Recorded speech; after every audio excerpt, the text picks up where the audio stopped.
going on, folks? How are you? Welcome in to the Eric Zane Show podcast. A little preamble for you on the live stream. The live stream is brought to you by today, TC Paintball. Squeaky. Gosh, early to be murdering words. Squeaky wheel gets the grease. That would be Rick from TC Paintball. Okay? Hey, you know what? Any chance I can get featured a little earlier in the show? Ask and you shall receive, oh bald one. TCPaintballGR.com. Book a party and get ready for some fun at TC Paintball. All right? Thank you to them for being on board with the show. Get a group together. And, uh-oh. Damn it! Are you telling me the audio is a problem?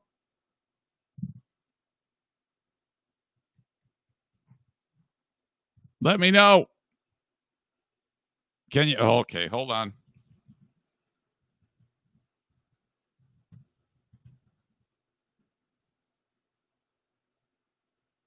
Please tell me the audio is okay. I was thinking, Jim, because you typed audio ... that it was bad. So scared the hell out of me. It's Jim's fault for the spoke into the wheels there. My God. Look, unless it's bad, probably not a good idea to write the cryptic audio ... Jim. What are you doing? You know I've struggled with this. Here I am wondering what the hell has been up, down, sideways, back and forth. And you write audio ... What the hell? You completely ruined everything. Way to go. Oh, my God. I got half a mind to ban you right now for that. I do this test yesterday for the audio. It works great. But I've talked many times about how I can change nothing and then come back to it, and it doesn't work. And what does Jim do? Audio ... That tells me there's a problem, you jackass. And then here I am in the middle of doing an advertisement, and I see that, and it completely screws everything up. My God. All right, well, anyway, that was for TC Paintball. TC Paintball should put a sign on their door and say, Jim is not allowed in after ruining the ad. My God. Terrytown RV, I just reached out to them yesterday, and they said, hey, they're back on board for another 3 months. Thank you to them for continually sponsoring the Eric Zane Show podcast. Truth be told, Rick from TC Paintball is the original sponsor, dating back to 2016. He wasn't interested at the time in being on the radio. He was like, podcasting, yeah. And so he got on board with like the old video podcast that we had from my living room. Those were some fun times. My God, I might need to go back and lift some of the audio from those and play them. Man, some of that stuff is very painful for me because it was right after getting fired and it wasn't exactly a good time in my life. But who knows? Okay. Terrytown RV, if you're interested in an RV, travel trailer, fifth wheel, motorhome, whatever it is, that is who you call first. Okay? And I'm telling you, you will be so happy with how you are treated and the service you get at Terrytown RV. And I will do an introduction via email myself and put you front and center with the people who work over there so that you can get that ball rolling, even if you're just shopping, just looking for one online. And then going in person to check out what they have. Terrytown RV on Division in Grand Rapids between 68th and 76th Street. Get camping. Great Legs Winery Distillery. Hold on. Winery, Brewery, Distillery. So I've got news about them. I can't yet get into it just yet because we don't have anything finalized. But there is news on the horizon with my friends at Great Legs. But check them out just by going to my website, ericzaneshow.com. Click on their logo, and that takes you right to their page. Okay, this is the 3rd of August, 2020. The Eric Zane Show podcast begins now.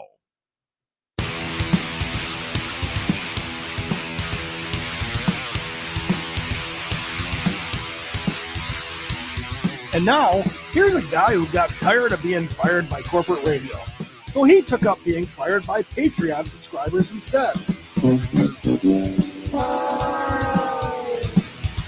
It's the Eric Zane Show podcast. Thank you, Johnny. Welcome into the Eric Zane Show podcast. This is the daily show covering news, nonsense, and my personal adventures. Never short of those. Hope you all had a fine weekend. Some of you are getting the show live. Live on Facebook each and every day. Brought to you by Irvine's Auto Repair, Grand Rapids Hybrid. That's who's sponsoring the Facebook page. Also, check me out on YouTube if you could. Super important on YouTube. Again, even if you don't listen to it. Even if you put the sound down, I don't care as long as that thing's running. All right, YouTube. Follow me on YouTube.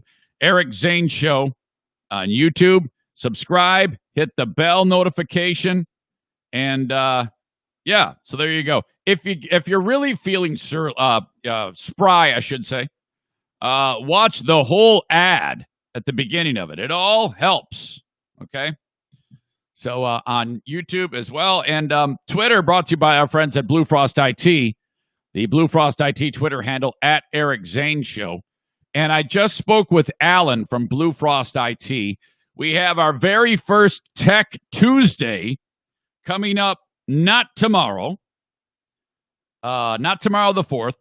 Next week, I'm in California. We're not going to do it next week, Tuesday. We have it set for Tuesday, August 18th. Tech Tuesday, part of the Eric Zane Show podcast. Now, he knows things concerning that realm, all right? So it's about time we put a nerd front and center on the show. This guy has all things nerd covered. Tech Tuesdays will start on the 18th of August. All right, looking forward to that. What the hell was I going to talk about? I had it, and then I lost it. It was there, and then it's gone. All right, but tons of stuff to get into today. Wow, it's going to be some week. I'm going to discuss it with you as to what you can expect from this show coming up a little later on. But I have the story of the Toronto Blue Jays catcher Hes McGuire. Now, when someone sent this to me, I believe it was Mike Ball from MB Distributing. He said, "Remember this one?" And I'm like, "No, I don't actually. I don't remember that one." And Hes McGuire was the guy in February. I can't believe that was in February that he got caught publicly masturbating, like actual pants down, joint out, when the cops walked up and tapped on the glass while he was feverishly pinching the bishop in the front seat of his car at some place. Horrible. Well, cops had cameras going inside of the cop car or whatever as he's being spoken to, and the audio was released. Man, I'm telling you, this charge is just a misdemeanor, but this is such an embarrassing, awkward thing. I don't even know how this guy even continues on. I mean, seriously. Masturbating in public? Holy crap. Bet no one's listening who's been caught masturbating in public. You can send it anonymously, eric@ericzaneshow.com, or if you are so bold, leave in the comments. The audio from the police is revealed. I'll get into that. A local lady is a hero after she's driving along the road in my neck of the woods, actually kind of like near downtown Grand Rapids. And she's just cruising along, going to work. It's still completely dark out because she goes early in the morning. And, well, she comes upon what appears to be an accident and then a body lying in the road. What? We'll hear from her. What she did is amazing. We've got a story of a guy who is growing a penis on his arm. I am not lying. Thank you to Amanda for sending this along. I started to talk about it with Ben on the Patreon. But, wow. So many questions about guy who's growing penis on his arm. Who wouldn't want to wear gear from the Fire Festival? Remember the Fire Festival? Oh, my God. One of the most riveting documentaries I've seen. just so many different layers to that crazy ass thing. I remember before the Fire Festival, before it was even revealed that it was a complete hoax or whatever it was or wasn't going to happen. I remember reading about people who were like, "Oh man, I can't wait to get to the Fire Festival. It's gonna be great." You now can get gear. Working on the Ellen Show is a nightmare, and her attempts to pass the buck are failing. We'll talk about that. Doing the show from the restream again, so that allows me the ability to do some fun things, put up captions, and getting used to that. So far so good, working just fine. Whether you're watching on Twitter, whether you're watching on YouTube or Facebook, thank you very much. Or if you get the podcast later on with the recorded on-demand podcast, wherever you listen to podcasts, when you get it, if you could, please subscribe, rate, and review to the audio podcast. That all helps move the meter. All right. First off, the news. Sometimes I put these in order, and then I'm like, I should have talked about something else first, but I've got it written down, so I'm going to go with the thing that I did with Ben on Friday. Patreon podcast with Ben. And boy, that I know I really enjoyed it. And that's one thing that, sometimes I get done with a podcast and I'm like, boy, I don't know how good that was. Sometimes I'll listen back to it, even if I didn't have like a great time doing it. And then I'll be like, well, it wasn't that bad though. It's serviceable. It's a B-. I'll give you a B-, C+. And I'm like, all right, good. But I really, really enjoyed having Ben on the podcast. And somebody pointed out that it was like the show just picked up where we left off, but better, because we didn't have the specter of radio looming over it. And that, believe it or not, that affects shit a lot. There's just so much that you... probably a person who's better at radio than I am would be able to perform under the scrutiny that we were under and the pressure that we were under. But I know it, for me, sometimes I was like, what the hell are we doing here? And then constantly getting into the weeds because of political correctness, things like that, that as the days and days passed on PBL, became apparently clear that that's going to be a struggle from any day going forward. So mercifully, the show was laid to rest in January of 2019. But I really encourage you to check it out on Patreon, patreon.com/Eric Zane. It was a great time. Sitting here, we had some great laughs, some great moments. There was a lot of audience questions and audience participation. There is something that I think needs to be addressed. I don't understand, and I don't get the people who think, I love you. Believe me, I love you. I have an idea. In fact, I know some of the folks who are a little bit, no, man, we're going to still hold a grudge. I'm like, well, dude, I don't have a problem. What the hell do you have a problem for? I'm not clear what is going on with the idea that you want Ben to like say sorry, and I'm not even sure what exactly you mean by that. Maybe with some clarification to me on an email, I can get a better understanding of what you're talking about.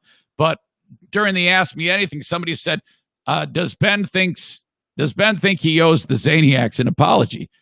And I was like, I was confused, honestly. Whether you like Ben or not is totally up to you. And I can understand if you don't. Like anything, whether that be you don't like me or whatever, but I don't understand the grudge holding, and I don't get it. Ben explained what went through his mind, and maybe I'm missing something, and if that's the case, then I'm going to need some explanation. But I don't know what you guys are expecting.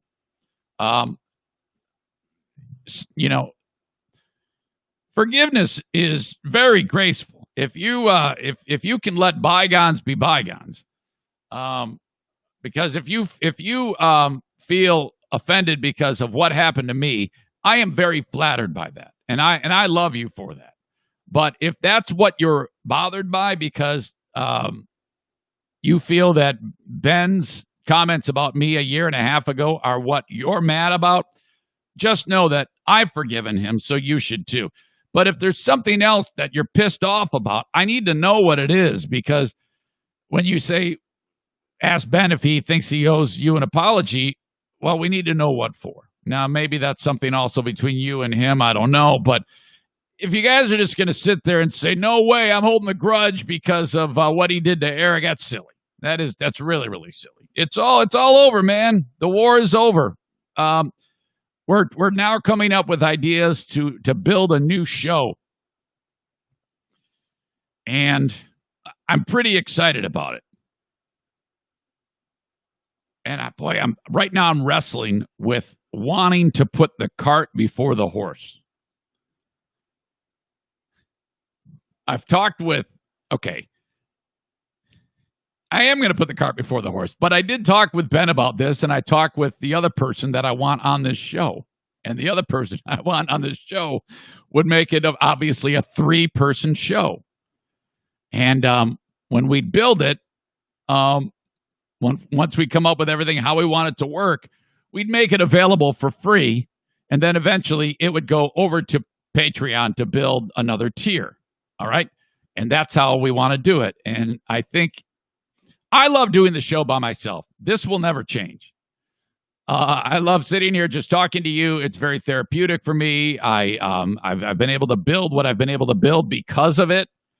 That will never, ever change. You will always get the free Eric Zane Show podcast, like you know. You will always get the Patreon not free, on Patreon, as you know it. But I want to build another show. And, okay. It would be Eric, Ben, and remember I've talked to you about having a Queen of the Forest podcast. Well, I think it would be better if it's Eric and Ben and Diana, and wait on the Queen of the Forest podcast, because I don't really have an angle for that show other than just it's Diana.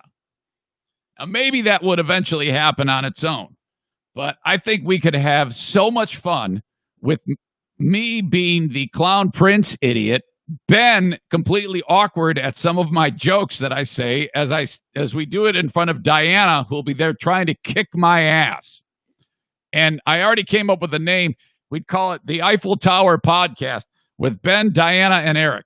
And some of you who have less sinister minds don't know why I'm calling it the Eiffel Tower Podcast. But I think that's what I want to call it. The Eiffel Tower Podcast, double stuffed with comedy, with Eric, Diana, and Ben. That's what I'm thinking.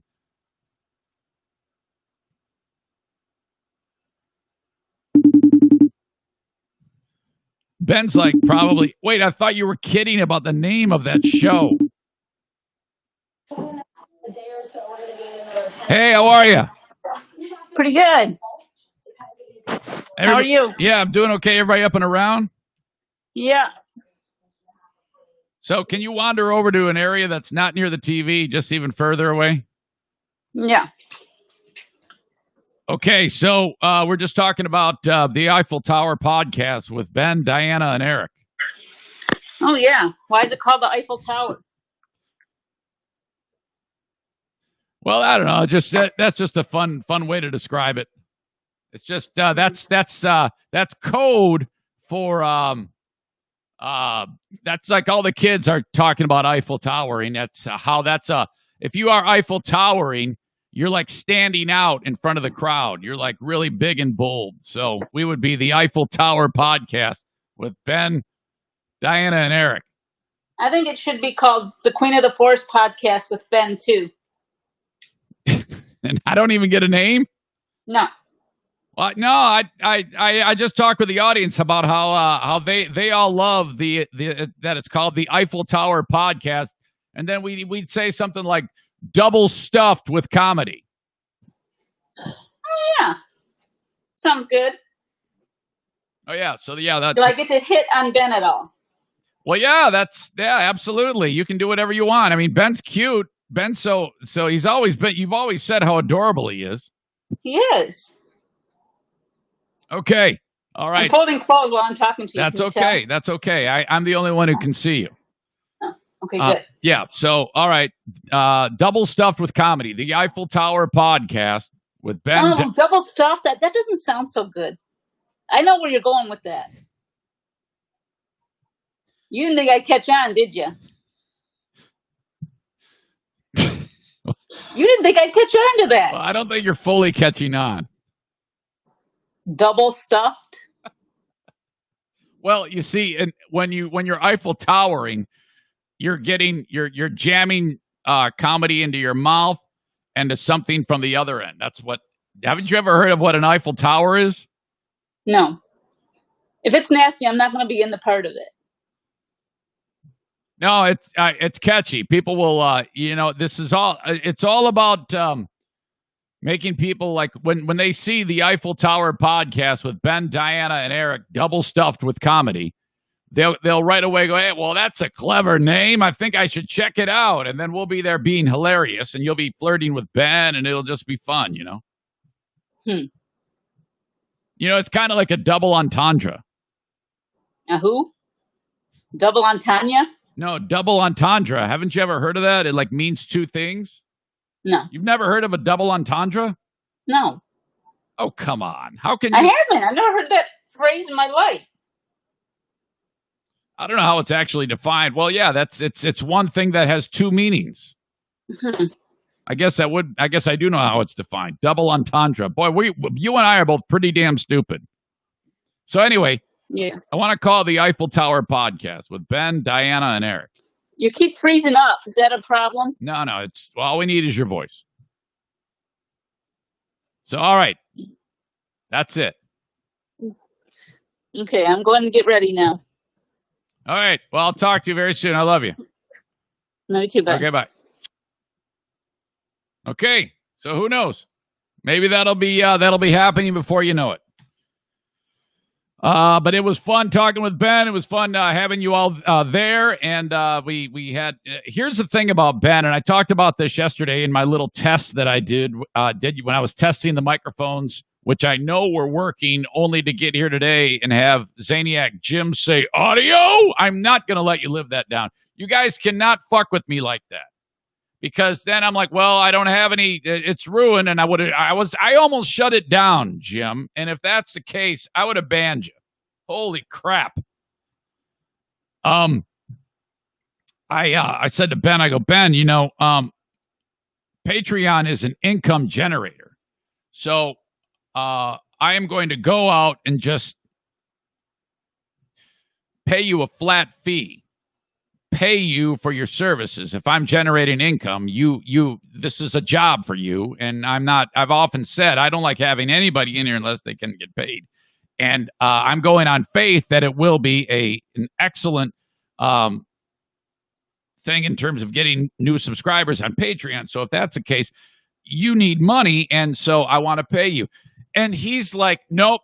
No, I don't want anything. I'm like, what, are you crazy? No. It doesn't work that way at all. So I gotta work on him about that, because frankly, it's a really bad look, in my opinion, if Ben's not getting paid. Right? I mean, I want Ben paid. This is a contracted fee that he would earn for his talent. It's a talent fee, and I go, dude, seriously, this is how it works. This is what you do.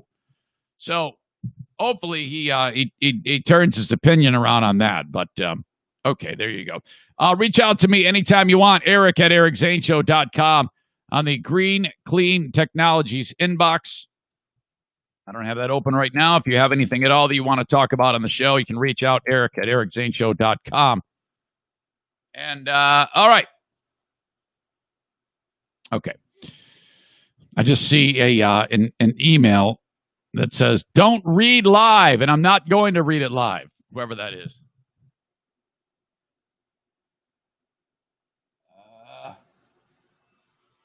Hold on. All right.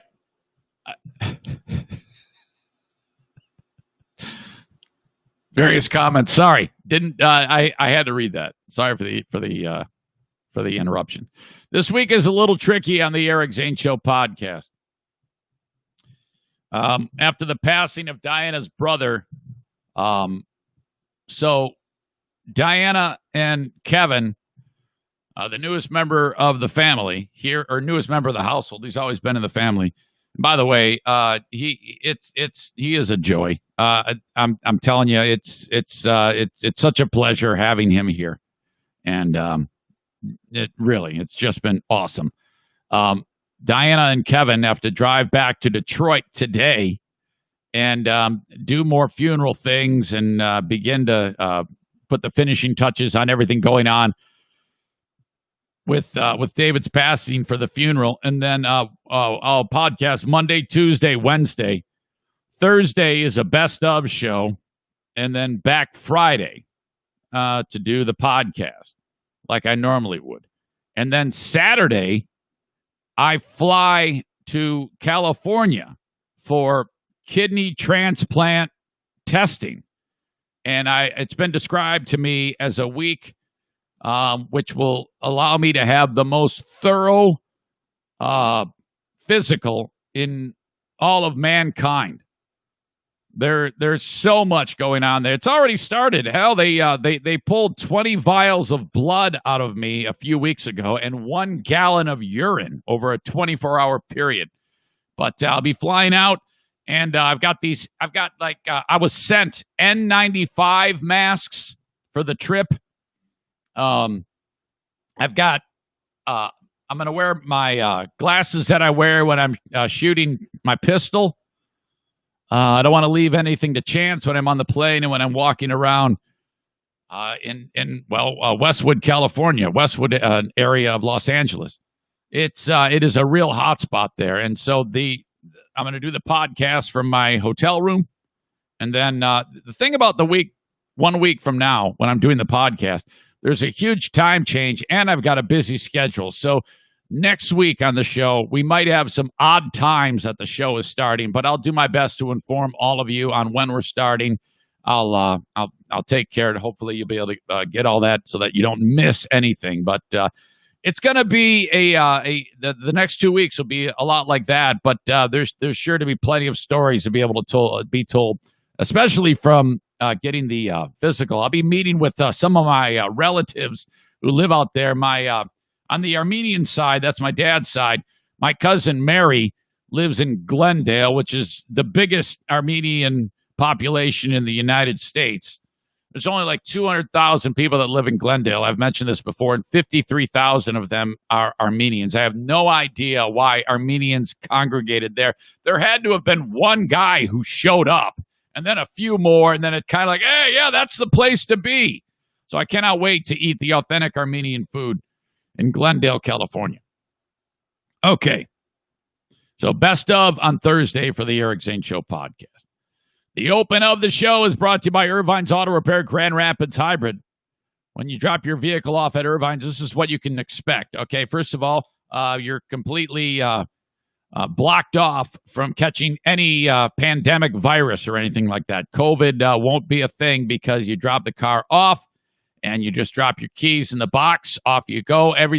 They go ahead, they diagnose the problem. They send you an email with a list of, okay, you got a water pump issue, you need the oil change, you need this. Even like on the oil change, they show you a picture of like the dipstick showing you, hey, yeah, this oil is a mess. Oh my God. Zane's daughter drove this car. There's metal flakes in it. And then you online, you approve all of the work that you want done. Let's say, no, I don't need the wheel alignment. You opt out for that, and it's all up to you. And then they fix your car. You pay for it over the phone. You show up there to pick up your car. Somebody throws you the keys. If you need it, you can get a loaner car. You got to work with the people there about how to get the loaner car so that they can take care of you. The car is completely sanitized, and off you go. They're in West Michigan. If you're driving on 44th Street, just east of 131 by a few blocks, is a street called Stafford. And call them anytime at 616-532-6600. That font is way too small. I can't even see it. 616-532-6600. Baldwin Ace Hardware, the kings of DIY awesomeness in the Northland. Thank you to them for being on board with the show. When you're headed up there up north to hang out at your cottage or go camping or whatever, remember they are there. They are a sponsor of the show, and they would love you to help them out. Don't bring all your stuff up from the big box store. Go to Baldwin Ace Hardware. They, of course, bring you the Queen of the Forest whenever she is on the show, okay? 1/3 of the Eiffel Tower podcast, double stuffed with comedy. Also, JM Synthetics. JM Synthetics, online at jmsynthetics.com. They are Jason Mays, JM Synthetics, distributors of AMSOIL products, the inventor of synthetic motor oil, all right, for all of your DIY projects that need lubricant. Maybe you need something for your chainsaw, some bar oil, for God's sake. Maybe you need something to clean your firearms. They've got it at JM Synthetics. They've got this one product that, some of you guys have like side-by-sides or you go off-roading, four-wheeling. You like spray this on your wheel wells and then like the shit goes flying off the mud and dirt and then it hits it and then just falls off and says, oh no, we're not going to stick here anymore. You got this AMSOIL product on. It's awesome. Excellent. Degreasers, they have it all. jmsynthetics.com. Don't run to any store that sells whatever inferior product. Buy it from JM Synthetics, please. Key sponsor of the show.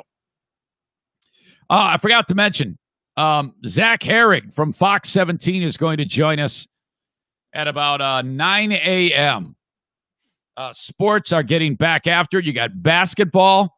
You've got hockey. Do you even know what's happening with the hockey? I don't even know what's happening with the hockey. Nobody's talking about hockey. This is ridiculous. Baseball goes live, starts playing baseball again. Everyone's like, oh, yeah, let's talk baseball. The NBA, yeah, hockey. No one even, what? Huh? I didn't even know. Shit.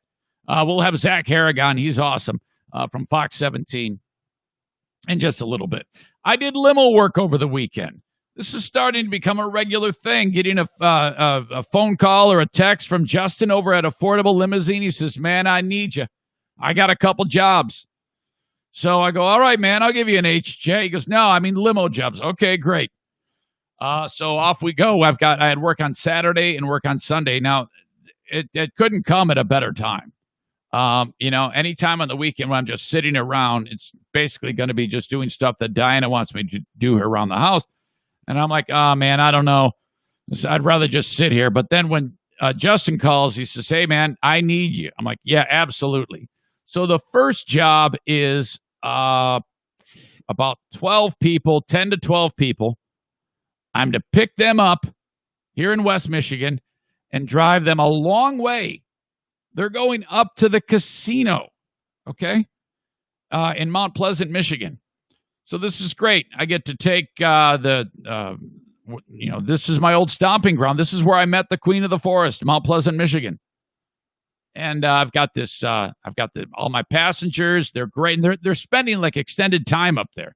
So they all like pack their bags. And I'm like, oh, this is going to be awesome because I'm going to take all their bags. And I'm going to put them in the trunk for them and treat them like kings and queens and princes and princesses. They got little kids that are going to the water parks. They can't wait. Mom and dad are going to gamble. Extended family. This is a big family that travels together. And I'm like, this is going to be awesome. All the while, I'm like in my head, I'm counting the money because typically with a group like this, for this distance, you're going to get a great tip. And I'm like a food service worker, okay? You roll the dice on your pay because it's so based on tips. Now you get an hourly wage, that's great, and I have no complaints. By the way, if you have experience, don't hesitate to reach out to Affordable Limousine at some point in the future.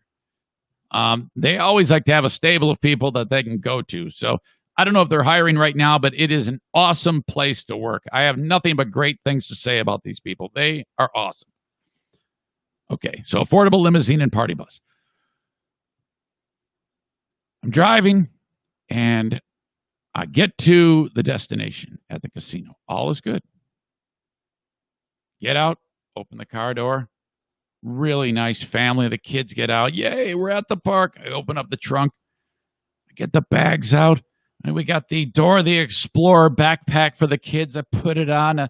Dad, I go, here you go. And then Mom, oh my God, you're going to have so much fun. Probably going to go. The kid's going to go to the water park with the uncle. And then you and your husband are going to go and bone and then maybe gamble. It's going to be awesome. You're going to have so much fun. And then they just walked away. They just left. They forgot. And I'm just standing there with my pecker in my hand. I'm like, wait a minute. Yeah, that's what. Now, you don't, I wouldn't say anything. You don't.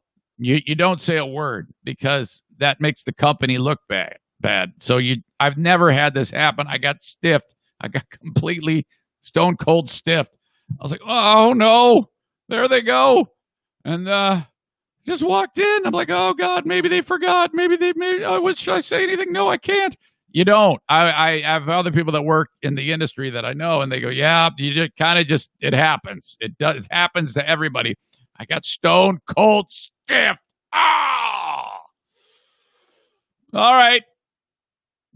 Compartmentalize, flush it, no big deal. I'm making a right turn out of the casino. If you're familiar, this is the water park. This is on the north side of Pickard, which becomes M20. They're redoing the thing, and I'm like, damn it. I could have made this turn, but I was so fried and my brain was so frazzled from not getting a tip that I'm making the right-hand turn, and there's like cones, and you can't, and the road is like all ripped up, and you can only go so far, and this is a gigantic limousine. It's huge. I'm like, oh man, I'm not going to make it. So here I am. I'm sideways across Pickard. I'm like putting it in reverse, backing up. People are honking at me, giving me the finger. I'm like, oh my God. Finally get it in drive, licking my wounds, get out onto the road. Oh God, forget it. Drive home. I'm like, well, the weekend can only get better when it comes to this. Take the car back. That's it. Enough for the day. Sunday, 2 more jobs. Things are looking up. Okay. Bridal shower. Lovely ladies. 6, 7 ladies, 2 of which are pregnant. They got little buns in the oven. Adorable. I pick them up. I take them to their destination. Oh, jackpot. Thank you so much. Love you. I've got another job. I get the car that I need because I dropped off the 10-passenger limo, pick up the 14, and where I have to pick up my next passengers are right by where I live. So I parked the 14-passenger. I got the approval to put it in the driveway for a few hours. Come home. Kevin needed a haircut. Gave him a haircut. Podcasted to make sure that the microphones were working. Only 24 hours later, I have Zaniac Jim tell me that they weren't and frying my brain on this podcast. Again, thank you. And then off I go. I don't know what's going on. I have no idea what the job is. But I know that this family is right by my house, 2 miles away. I pick them up. It's graduation. The school, Hudsonville, right by my house, is having their graduation drive-in style. And I'm like, this is awesome. It's the absolute best they can do. Now, my kid's school, I don't know if they had a graduation. I don't have a kid graduating, so I don't know what they did in Jenison. Hold on, let me bring in the Queen of the Forest because she might actually be able to help me on this. This is 1/3 of the Eiffel Tower podcast, double stuffed with comedy. Hey, quick question for you. What? Did Jenison have a graduation of any type? I don't know if they've had it yet, but I think it's like a drive-by. Okay. Because the Hudsonville one yesterday that I was at, it was really good. You know what they did? They had technically, so let's say the valedictorian is speaking or the principal or the superintendent is speaking. Everybody's in their car, and there's a radio set up where you tune it to some low station on the dial, like 87.7. They have a low power transmitter there, and you can hear it in your car. Oh, that's nice. So, and then when they call the family's name or the kid's name, he just gets out of the car? You know, like at graduation when they give you a card with your name on it? Uh-huh. It's that. You go to the stage, the kid goes to the staging area, gives the card to the person, the PA announcers, they then get the card, they see who the next person is, they say the name, kid walks across, parents take pictures, go back to the car. Nice. I think that's kind of what Granville did too, but I don't think they did the radio thing. The thing is, though, there was only like one person wearing a mask there. Me. Oh boy. Yeah, the school folks were wearing the masks, but none of the families were. Nobody was wearing a mask. And then afterwards, they're all like hanging out together. I'm like, oh no. And the school folks are like, go back to your car. You got to go back to your car. And everyone's like, woo, yeah, party. You know? Okay. So, all right. Bye. Okay, I'll see you later. There we go. Yeah, so that's how they did it. With that setup, so this family that I'm with, they go in a limousine. And, that was brilliant because they got to bring the whole family with them. They got grandmas, they got grandpas there. It was cool. Brothers, sisters. After that, we go back to another spot. The adults get out, and it's me and the kids. And like 8 more kids pile into the limo. So mom and dad, they go, good luck. I go, hey, don't worry about this. I've taken a bunch of drunk women to the Allegan County Fair. This is a breeze. That story was on the best of recently. One of my favorite moments ever. Not just limo, just one of my favorite stories ever was telling the Allegan County Fair limo hilarity debacle. So this group is easy. All you got to do is take the kids, drive them to Grand Haven to get ice cream. That's it. And all of that went spectacularly. It's tough driving around Grand Haven with this big limo, but I managed. And I remember I had a moment, and I try to be very aware of these things. And to some of you, this is going to sound crazy and corny. Not what I'm about to say in this next sentence, but later on the rest of the story. So I'm sitting there looking at things I'm going to talk about on the podcast today. And I go, okay, I got this, I got that. And a lot of it is like news stories. And that's fine. I like talking about news stories and putting my own slant on it and stuff like that. But what I really like to do is I like to share with you what's going in my brain and personal stories. That's where I know I enjoy that the most. Whether you do or not, I'm not sure. And I'm like, well... And I remember saying that I don't have a ton of I have some personal stories, but I wish I had one more. And I remember actually saying to myself, well, the night is still going on. Something could happen. And, of course, something did. I'm in the car by myself, and I'm right at an area of Grand Haven, right on the channel that leads out to Lake Michigan. And, I'm right across where that sign that says there's like a reference to the Coast Guard, like on the other side of the water, big letters, almost like the Hollywood sign. Right there is an ice cream place called Temptations that some of you are familiar with. I'm parked right there. And the kids are in there. They're going to eat their ice cream and then come back. So I've got about 20 minutes where I'm doing nothing. And I'm looking at my phone, and occasionally I'll see a puppy dog. Oh, hello, baby. Occasionally I'll see... husband and wife, the kids, it's all very normal. I just ruined the word normal. Normal. And then I notice one guy in a hat. He's drinking something. And I don't give it another thought. And then I feel someone looking at me. This guy has walked up. He was walking by, and then he stopped. I actually saw him walking towards the vehicle. And then I just thought he's going to pass by, but he slowed down. He stopped, and he turned towards your old pal, Eric. And I look at him, and I go, well, hello, sir. How are you?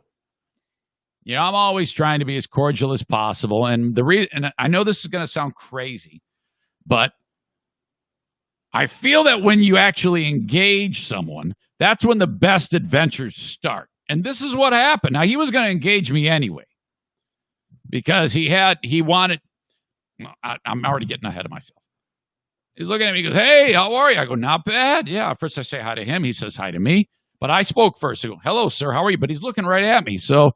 And he seemed like the nicest, very pleasant-looking guy, friendly. And he starts having a conversation with me about the limousine and the size of it and the job. And he just seems to be like an inquisitive, talkative fellow. I did not think for a second that he had anything else running on his brain, but that is yet to be revealed at this point. Conversations going back and forth, and we started talking about the virus, and he goes, "Yeah, it allows for a lot of jumping off points for conversation." I go, "Yeah, absolutely, scientifically, politically, personally, medically, yeah. There's a lot of things to talk about. I just, it's kind of like one of those discussions." And I said, even biblically, and then that was the thing he wanted to hear, because this guy, he started talking about his pastor's sermon that day and how it affected him, and I'm like, oh wow, yeah, well, I'm cut from the same cloth. I'm just not as open about it. Okay, so this is where some of you, when you hear what I'm saying, you might be like, yeah, I don't believe what the hell you're talking about, Eric, but I just want you to indulge me for a second. So right now, we're going through this difficult time in our family, and I've had nothing but well wishes and sweet thoughts and prayers and messages conveyed to us, but it's still very hard, as you would expect. So, this guy, he starts talking about Jesus, and he's very this is a type of discussion where it could go one of two ways. I would facilitate that conversation with him, which is something that he would love, and but some people aren't comfortable with that, and they're like, hey, yeah, and they might not give him the time of day, and then he would no doubt read the room and then walk away. That's how it could go. But I like, engage him about it. And I go, well, yeah. So he realizes that he's preaching to the choir. Okay. So he's like gathering momentum in his talk about Jesus and religion and God, and how, all the things you've probably heard at one point in time from somebody who's trying to speak about the love of Jesus. Okay. So this is all really, really great. And he's talking about how Jesus helps us and God and stuff like that, and it wasn't weird at all, because, like I said, I mean, I've how I am. I wear my heart on my sleeve, and I've told you about my faith at one time or another, so no big deal. I was loving the conversation, and this guy's probably like, finally, I'm talking with someone who's with me in this. Every time I try this, and he's evangelizing. Evangelizing is something I don't usually evangelize. In fact, I can't remember any time that I've ever looked you in the face and tried to evangelize. That's an entirely different ball of wax. But he's now evangelizing, and he's got a person who's receptive to what he's saying. So he's probably like, yes, shit, yeah, I finally got some getting through to this guy. I don't have the heart to tell him that I was already on his team, but I'm like, yeah, I absolutely, and I'm loving this guy. This guy is so sweet. And I notice when he's talking to me, that the cup that he's holding, I noticed that he doesn't have any fingers from like, if you can imagine your fingers up to, okay, you got the hand knuckle that's actually on your hand, and then the next one, well, his fingers stop there. He doesn't have that last knuckle, okay? So it's like he ran his hand through a saw, because they're all the same length. So I'm pretty sure that that's exactly what happened. So there had to be one point. You better believe this guy's going to be religious after you run your hand through a saw. There was a moment in history when this guy was cutting the wood, and like, not just, the fingers went flying off like confetti when you win the Super Bowl. So I'm like, well, my gosh. So I can see on his right hand, he's got this bad deal. He looks like, you remember Sesame Street? You remember Grover? That's what the hand looks like. I'm looking at this Grover hand, and I'm like, wow, this guy, he's been through the ringer. He put his hands through a freaking saw. And he's got a great attitude despite, that moment. And he's telling me and talking to me, and we're talking about Jesus, and Jesus loves us. And I'm like, yeah. And he's probably like, oh man, what a day. And then you know what he said though? Because I am being a little silly with the story, but this really struck me. And I try to pay attention to this shit. He goes, I don't know what hit me, but when I was walking by you, I felt the need to stop and talk to you. And that's that thing. I'm telling you about it. That's God tapping you on the shoulder. He's done it with me, and he's doing it with this guy. This guy God's like, this guy right here is going through a tough time. You need to go talk to him. You need to evangelize him. You need to tell him, to remind him all these great things. And I'm like, fuck yes, man. I'm glad you did that, because I've been feeling like shit because we just had a terrible thing happen. Holy crap. So, just one of those things. And then the guy does this. His name was Mark. He goes, Eric, and I go, yeah, Mark. He goes, let's pray. I go, give me some prayers. And he sticks out the Grover hand. He stuck out the Grover hand, and I grabbed it. So I'm holding this Grover hand, and he goes, Father God, he doesn't know anything about David dying. I pray, he given me all this love. This guy was so great. I loved him. I hope I didn't get coronavirus. I don't think I did. He seemed to be pretty clean. But it was awesome. I love this dude, and I was so appreciative of it. So if I hope that doesn't make any of you awkward. Some of you might be like, I don't believe any of this shit is hocus pocus stuff. I understand that, but it was still a great, great thing. And this guy was so loving and sweet. I don't want to see his face on the news as doing something terrible either. So please don't let that happen. Thank you to Mark in Grand Haven, Michigan, actually Spring Lake, for stopping and talking to me. You were great. All right. That is it, though. I took the kids home. They got there safe, mom and dad. Just awesome. And that was it, man. I got done with those folks at 10 p.m. Out the door, take the limo back, drop it off. Oh, dude, I stopped to get gas, and I stop at the same place all the time. And actually, no, I take it back. The first place I stopped, I didn't want to go to the place I always go to because their machine that that spits out the receipt is busted, and I can only go to one pump. And then I got to go in, get the receipt. It's a pain in the ass. So I decided to go to another place. Now, where I'm driving through is the rough part of Wyoming, Michigan, and that is a shithole. Okay, it's rough. Sorry if you live there. Sorry if you work for the city, but there are parts that are a lot pretty bad. And so it's a little sketch.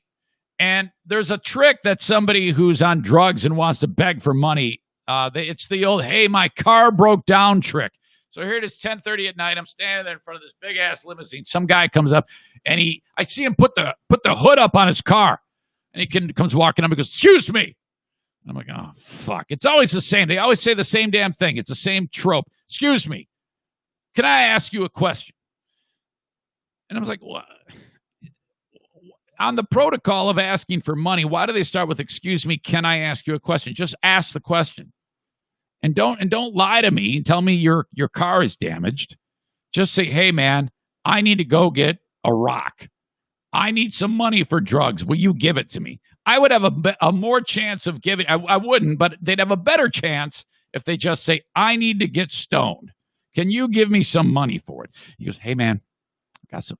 And he goes, can I ask you a question? I go, go ahead. He goes, well, man, transmission just blew up.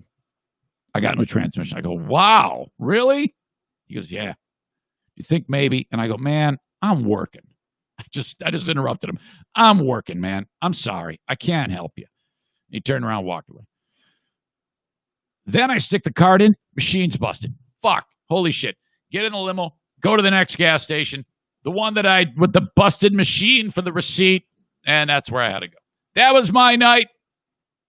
Always an event. That's why I said to Mark, the guy with the Grover hand, I go, Mark, it's like life is got to be twists and turns. Not ups and downs. Twists and turns. That's what keeps it interesting.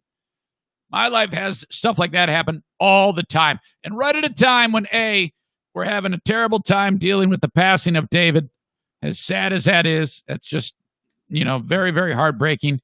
And then, when I was just sitting there thinking, what am I going to talk about? And sure enough, man, and there he is. Awesome. Thank you to him.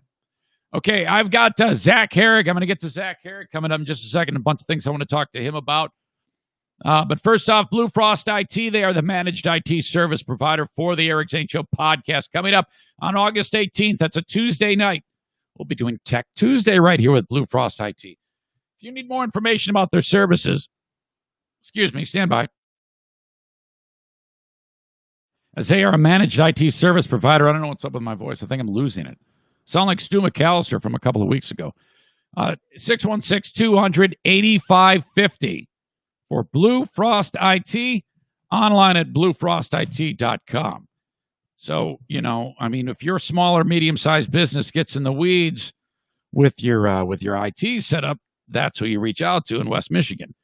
Ideally, you sign up for a monthly plan, and then you're on the, you're basically calling on your own IT department, except you don't have to pay for it like you would an in-house IT department. Mario Flores of the Van Dyke, Mario Flores Lakeshore team of Van Dyke Mortgage. I thought I had that down. Their number is 231-332-6505. Mario's at his desk waiting for you. You can call him at a moment's notice and just say, hey, Zane told me to call you because we are in the market for a mortgage. Do not even begin to look at houses with Henry Steffes until you get a mortgage from the Mario Flores Lakeshore team of Van Dyke Mortgage. Could be your first mortgage, could be your 10th, could be a refi to get you some cash.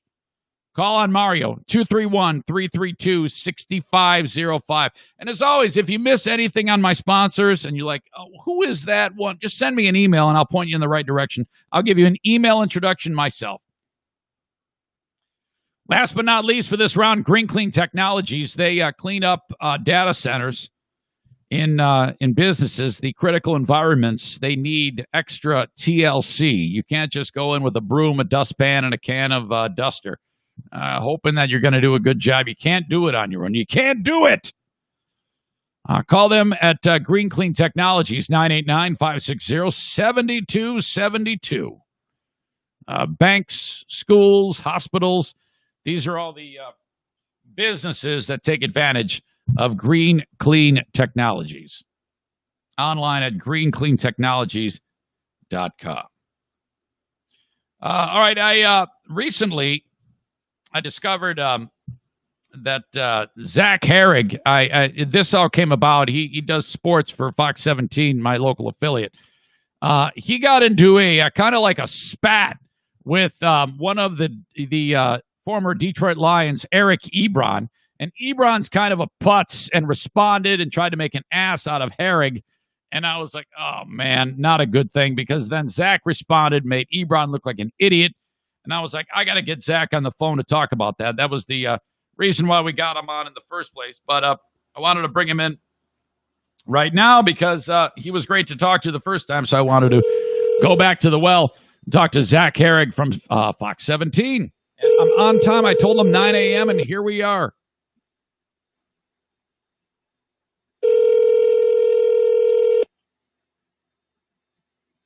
Come on, buddy. Good morning, Eric. Hey, what's up? How are you?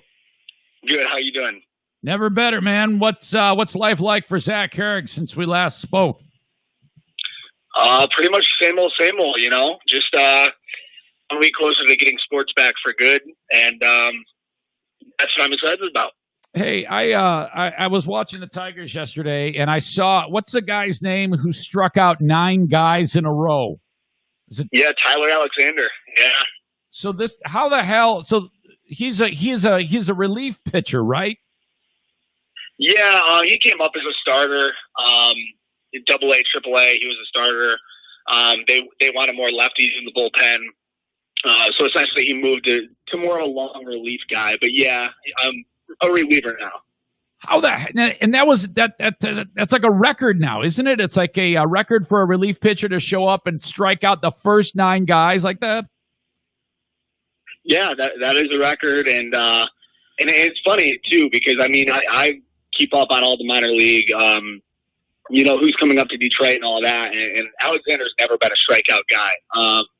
He goes 6-7 innings even in Toledo and strike out 4 or 5 guys. So it's just funny, you know, a guy that throws 89, 90 miles per hour is suddenly striking out 9 guys in a row, and you have guys throwing 99, 100 out of the bullpen that can't do that. Wow, that is weird. What the hell happened to the Reds? Because they were winning the game. They ended up winning the game because I think it was 4-3.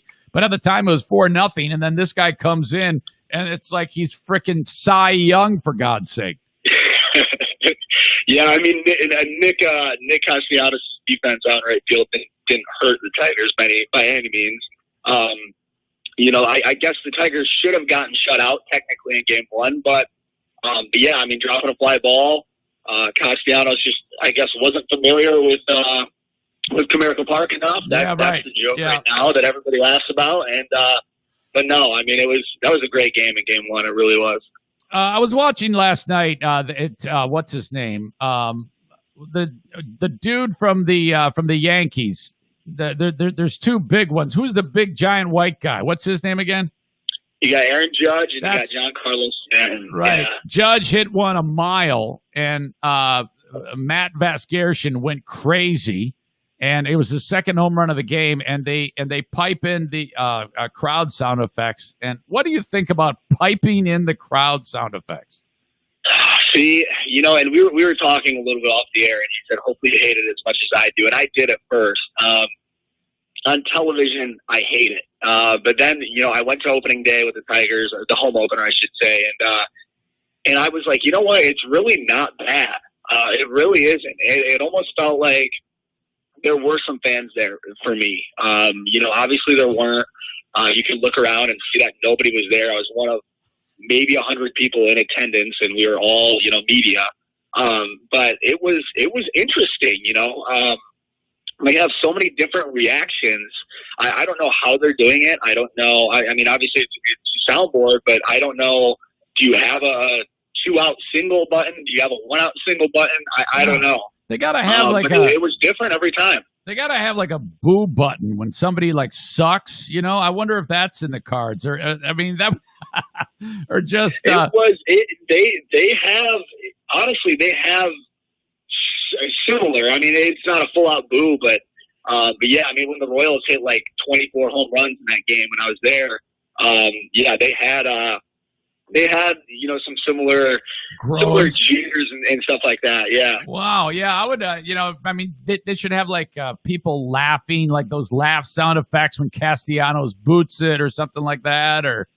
I mean, maybe some unison chants with obscenities that might go a long way. Probably these are all ideas that are terrible, but I still like saying them.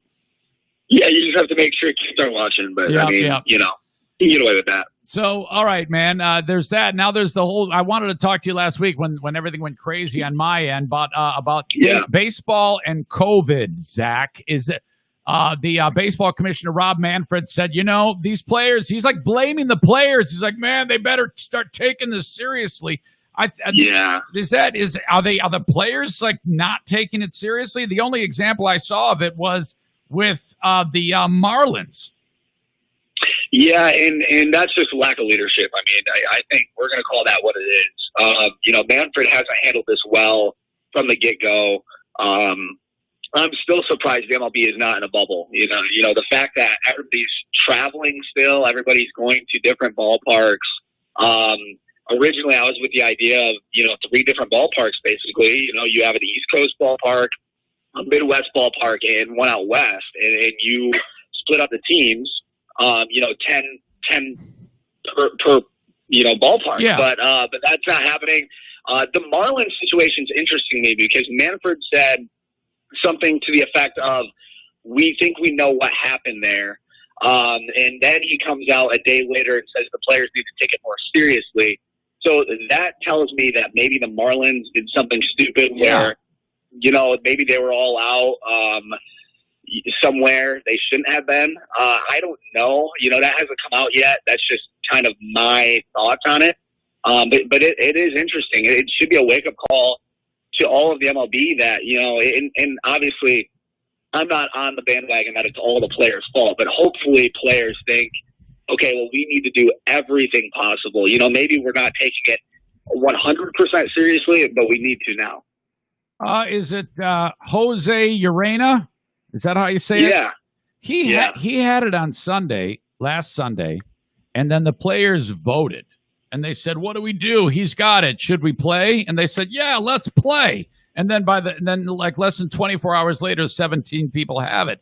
So that one definitely sounded like that was a Marlin thing. Go figure, Florida, Right, exactly. And that's that's what sucks is this virus spreads like wildfire, and you knew it was only a matter of time until other teams had the same situation, and then the Cardinals suddenly had that happen to them. And you have a couple different cases. Well, the Marlins, for the Marlins situation, when you get 20 positive tests, you have a 60 player pool where you can call different players up, but that suddenly speeds up their service time, speeds up their contract. That hurts their entire organization. So it's just kind of interesting, and watching MLB Network, they're like they never expected to be pulling up, 20 different players, especially this early. So yeah, I mean it's kind of a mess, and to me, to some extent, that falls back on the MLB and Rob Manfred for not being in a bubble and not keeping these players safe. If good teams like get the Rona, there's a chance for terrible teams to do great things. Yeah.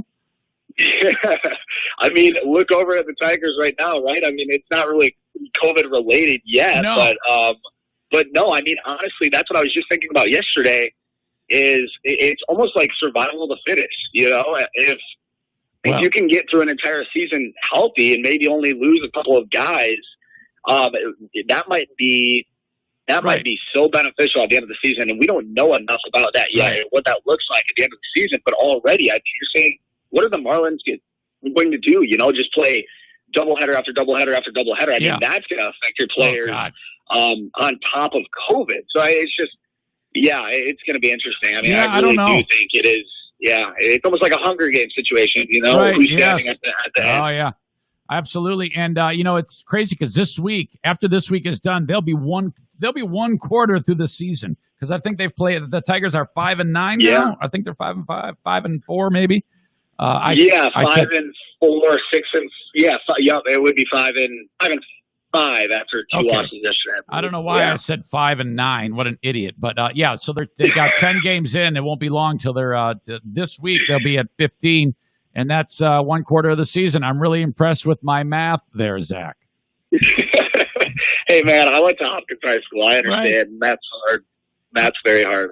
All right. So there's that, and then hockey. How about the fact that hockey gets started and it seems like no one cares?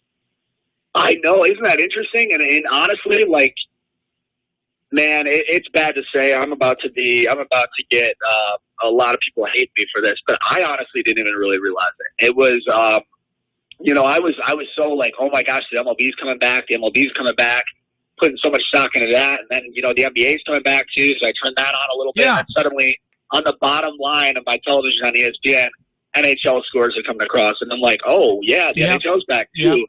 And it's just something you kind of heard about, but I didn't really know exactly when they were going to start playing again. Yeah. And then suddenly it's like, oh, yeah, it's here. They do a terrible job in marketing the league. It's seriously, it's up to them to make that known. You must work harder. You have so many tools at your disposal these days to get your message out. And in all of this cluttered world, you got to really work hard at it. And I didn't see a damn thing. You got to go the extra mile. And I don't know if they are. No, I agree with you. And I think it was, correct me if I'm wrong, I think it was PK Subban that came out and said, our stars aren't marketed the same way in other sports. Mike Trout's out there, Aaron Judge, Giancarlo Stanton, those guys, Mookie Betts. I mean, they're out there all the time doing interviews and just every day you're hearing about them. NBA is the same way. James Harden, players like that, LeBron. The NHL, I mean, you have Connor McDavid, you have Austin Matthews, Sidney Crosby, all these guys, and you're hearing from them maybe once a month. That's terrible. It's the worst. You're absolutely right. I mean, and I didn't even really think about that recently, but you're right. I mean, it is a terrible job of marketing. Yeah, and you know what? And no one even knows. Everybody, when you hear the NHL's back, you think, okay, so all right, but you don't have any idea that only 24 of the teams are playing. Most people don't know that. No, like the Red Wings, they were so stinky during the before COVID. They're not even. And this is a tournament. This is a round robin tournament, and and so not everybody is aware of that, and so it's all screwed up. I'm not even sure how it works, frankly.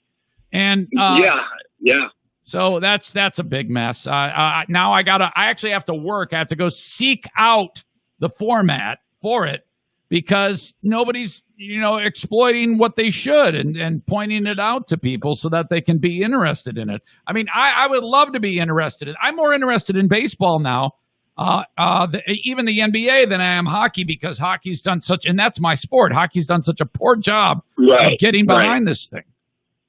Yeah, and you know better than anybody. I mean, that affects, for me as a Red Wings fan, and for somebody who's always watched the development of the organization. I mean, that's kind of gonna hurt the Red Wings organization not playing at all.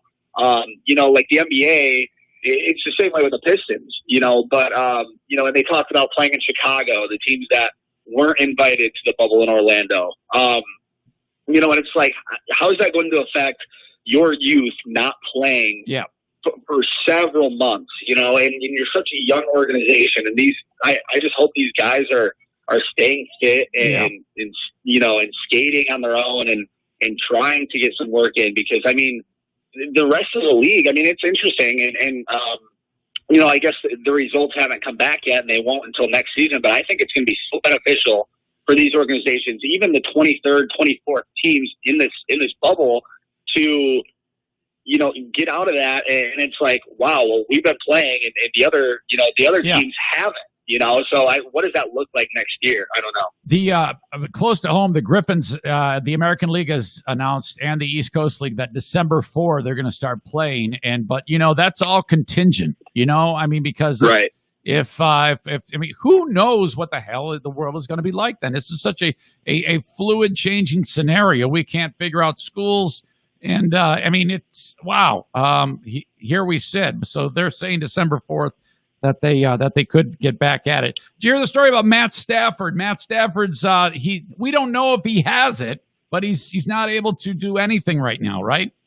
Yeah, that's correct. It's a scary situation. I mean, you think about everything his wife has gone through in the past couple of years, with health scares and all that. You hope that she's healthy. I think that's first and foremost. With the new kids, they just had a newborn child as well. So I mean, there's a lot of factors at play, and obviously, a lot of people on Twitter were like, "Yeah, he's going to opt out. He's going to be the first NFL quarterback to opt out."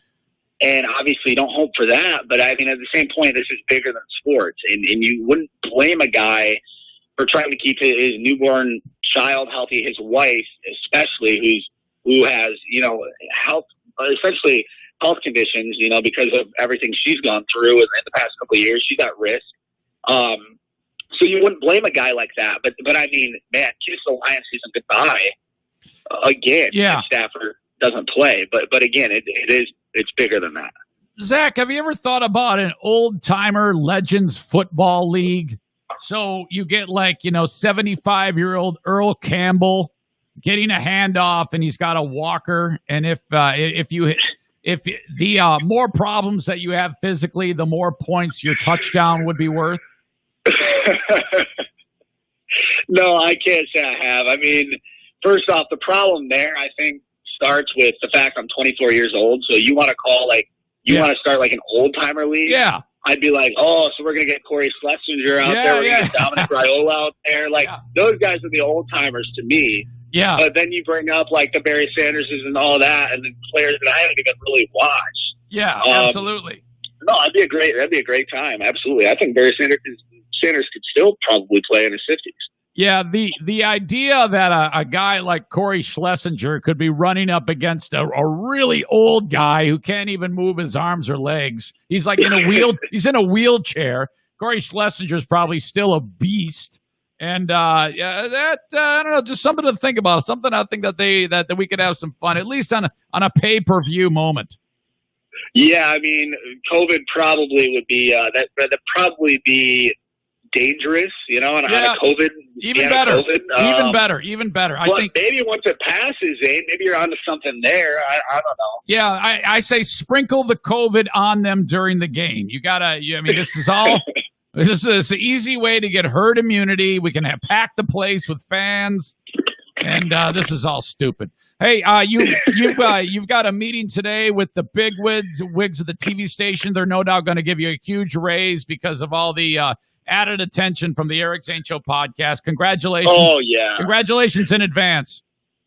You know how the television industry works. Big raises every year. You know, money in the television and radio industry. Man, we've made so much money. Like I'm living it up in my mansion. I'm driving my Mercedes around. Sure. I want more money. Now, have you watched the movie Anchorman? Of course, you had to. Have you worked in television? You're a young guy, so that is the way it used to be. I remember when I was growing up, there was a guy named Bill Bonds. Have you ever heard of the name Bill Bonds? I have not. Bill Bonds was in Detroit, and no joke, he's the story goes, part of Ron Burgundy's persona is based on Bill Bonds, because Bonds was one of these TV people who his ego was out of control, and he used to get intoxicated on the air. You'd see smoke wafting into the shot because he'd be puffing on a cigarette during the commercial break. And at one point, he was so intoxicated, he challenged the mayor of Detroit to a fist fight on TV. Oh, man. Can you imagine? I mean, that's got to be a ratings booster, right? Oh, it was legendary. If you're the boss, you can't really get mad at that because people are going to be tuning in to watch this guy. Oh, my God. I think there should be, in our neck of the woods, a local Hall of Fame fraternity from the legendary ones, you know? the old guard. So you're telling me I should go out and do that, huh? No, definitely don't. I'm just saying, can you imagine?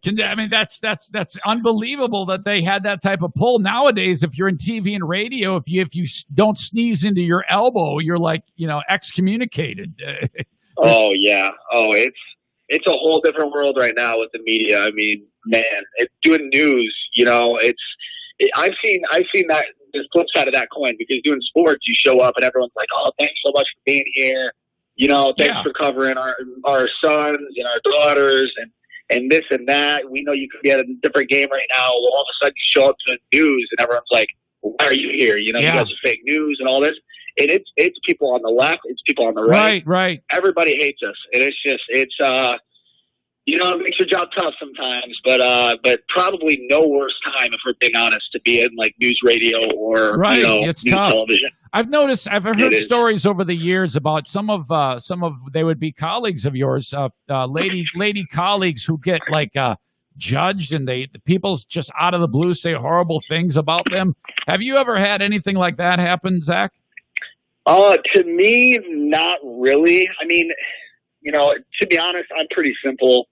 I don't take on makeup or anything like that. I mean, I'm not good on television, but at the same point, I mean, I just feel like if you're pretty simple, people don't have a reason to, I guess, to reach out and do things like, do things like that. My roommate actually, Eric Stream, our meteorologist, gets comments about his hair all the time. Is that the blonde? Is that the blonde guy with the glasses? It is. Oh, yes. It is. And he just laughs so hard. Like, he'll come home and he's like, "Check out this email we got."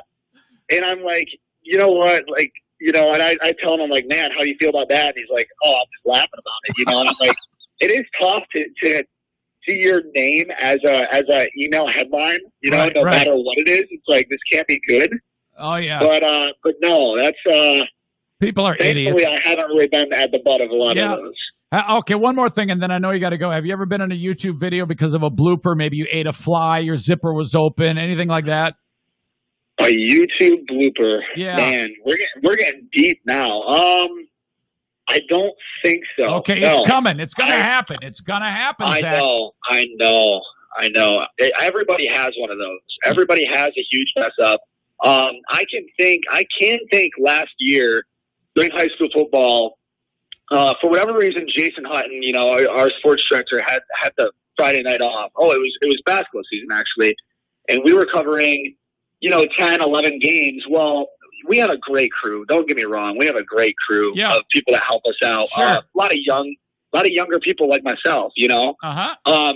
But they know what they're doing. But for whatever reason, I think the roads were a little bit slick, coming back from Kalamazoo, whatever.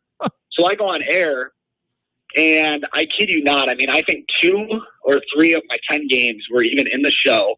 I didn't have scripts for any of them. Nobody, and I'm running around trying to edit my own game, so I didn't even really realize it. So I went on air, for what was supposed to be about 7-8 minutes. And it was maybe 2. And I just, like our directors go to wipe to another game, and I'm like, oh, well, you don't have highlights from this. Oh, you had, that was. Oh, and it was bad. And then the games we did have highlights for, I didn't have names for who scored. I didn't even, in some cases, I think in one case, I didn't even know really which team was which. Zach, I should have been on the YouTube with her for it sure. Sounds like Boom Goes the Dynamite. You just, because of the roads, you were like underprepared. Oh yeah, no, it absolutely was Boom Goes the Dynamite, maybe even worse. And my coworkers were like, "Oh, there's nothing you can do," and I'm like, man, that was probably the worst night I've had at work in a long time. And I told Jason, I'm like, you're never taking another Friday night off. Oh, because we rely on him so much to help everybody out. And my hands are tied. When I can't help people out either, it's tough, sure. man. I don't know. Trying to be in a million different places. And, so I should have been. I absolutely should have been. And I thought, actually, after that happened, I'm like, I'm going to be all over YouTube and just all over Twitter. People are going to tweet to me about how bad this was. And I don't think I saw a single comment. So I was like, oh, good. Nobody's watching. Okay, perfect. Right, which would you rather have, though? No viewers or people saying, wow, that was terrible. Oh, they're both bad. I get that every day. No comments. And if I do, they're terrible. So that's how it is, man. I really appreciate you joining me. I like talking to you, Zach. You're a great conversation talking. Just here I am every day talking to a camera. To get you on here is awesome. So thanks a lot for doing this. Okay. Yeah, man. When I say anytime, I mean it. Yeah, absolutely. I really appreciate it. Thanks a lot. I'm going to take you up on that. It's going to be a regular thing. I love you. Yeah, absolutely, man. Love you too. Thanks a lot. All right, buddy. I'll talk to you down the road. Thank you. Okay, sounds good. Man. Zach Herrick, he is super fun. Oops, sorry about that. I just love his perspective on things. I like plugging into getting his thoughts and on various things sports-wise. Some people are like, I don't care about sports. Like, but somebody does. So there you go. Thank you, Zach. I appreciate you joining me on the podcast. Okay. All right. Reese McGuire is a baseball player. I failed to mention that with Zach because if I discuss the baseball player being caught masturbating, you're looking at potentially Zach gets called out on the carpet for being on this show.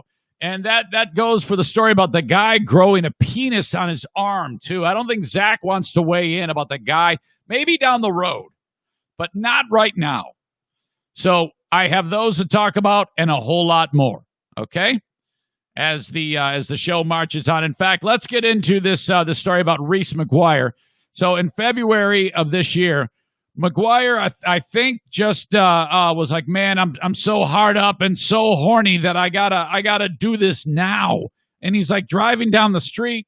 He pulls over in a parking lot and wiggles out of his pants, and his pants are like the top of the pants are at his knees, so his thighs are exposed, and his Johnson is out and standing tall and proud like a flagpole. And he's there in the front seat heating up the German war helmet. And, people just happened to be like parking also, and they saw him there. And he, I guess, oblivious, didn't know that he was being watched. And the police were called, and the police walked up while his crank was actually in his hand while he was doing it. And they're like, oh, my God, what the? Can you imagine being that cop having to bust that guy? It's like, what the hell are you doing? So, all right, yeah. So now there's this. So this is a misdemeanor offense, and I had forgotten about this. Zaniac Michael Ball, a good friend of mine. You're all good friends. He sent it along, and he's like, "You remember this guy?" And I'm like, "No." Oh, yes, I do. So now it's come back around because the footage has been released of the conversation he had with the cops when he's in the cop car, and it's so awkward. This guy just got done jacking his pecker. And holy crap. So let me just read this to you first before I get into the audio.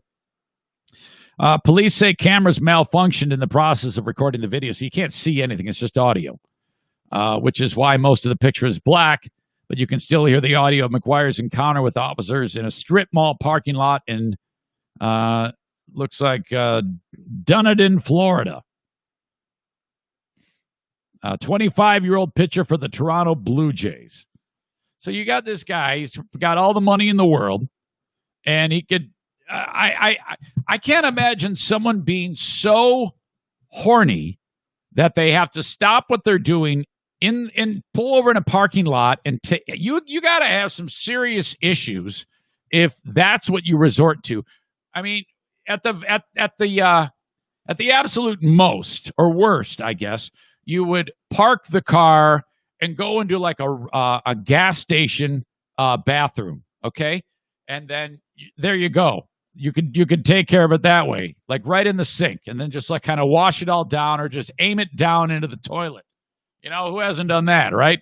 You know, I mean, but the idea that he's there in the front seat of his car, and then he's just going to blast all over the car, and his hand's going to be like all coated with dick icing. He's like, oh God, you know, he's flinging his hand, his shit's flying all over the car, and then the risk you run of someone seeing you, and the fact that you're a pitcher, a catcher, I should say, on the baseball team. I'm the pitcher, catcher. What does it matter? He's a catcher on the baseball team, the Toronto Blue Jays, and what that would do for your career. Not even considering the fact that the brutalization you're going to get from the other players, not only on your own team, but some guy's going to come walking up to the plate, and there's Hes McGuire there at the catcher, and the batter's going to say, hey, you're the guy who jacked your dick in the mall parking lot, in the strip mall parking lot. Good job, stupid. I mean, that's going to haunt you for the rest of your career. That is great fodder to make fun of him.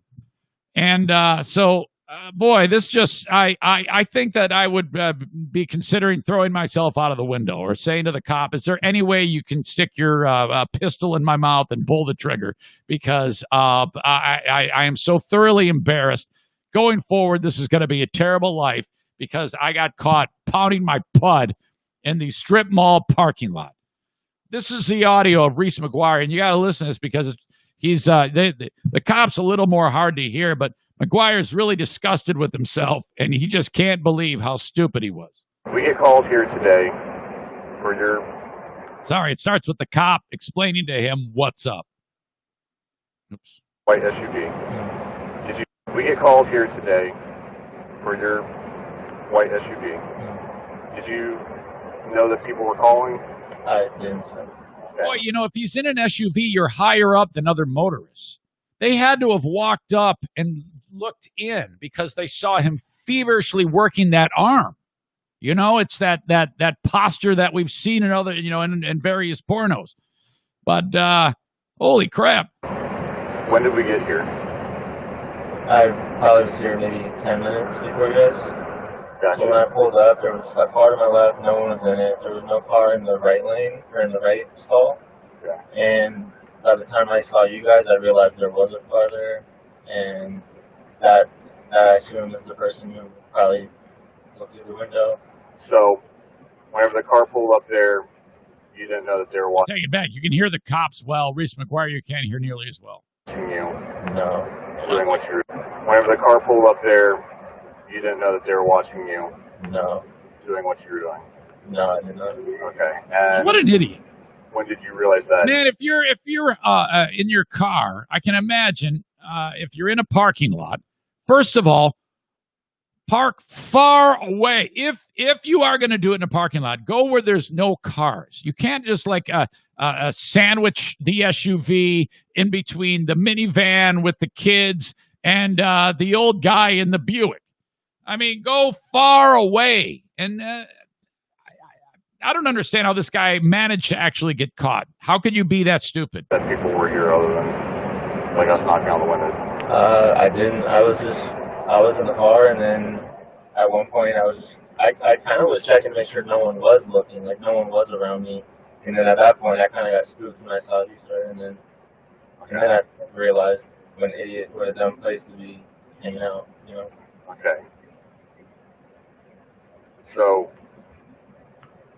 I mean, if you're down at an apartment next to the stadium, This guy's only like 25 years old. How'd you like to be the dad of Reese McGuire? Okay, this happens.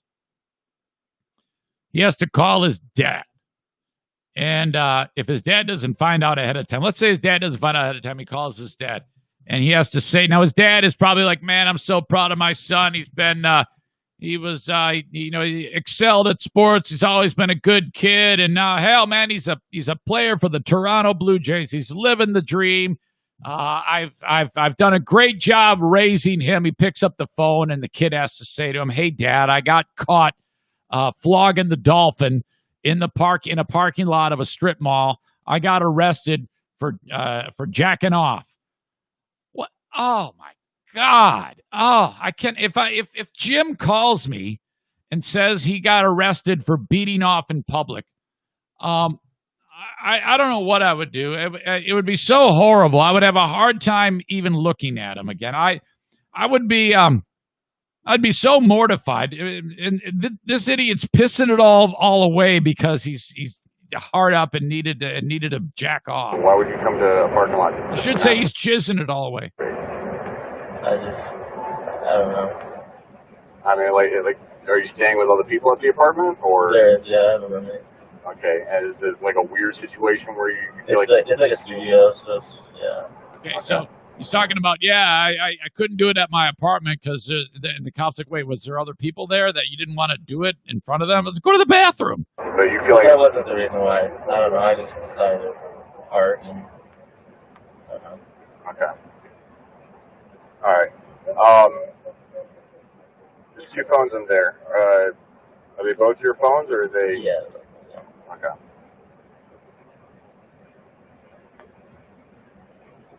This is defining raging hormones. This is what happens. I mean, maybe because when a kid becomes adolescent, when he gets into adolescence and he discovers his special purpose, you can't keep the kid out of the bathroom.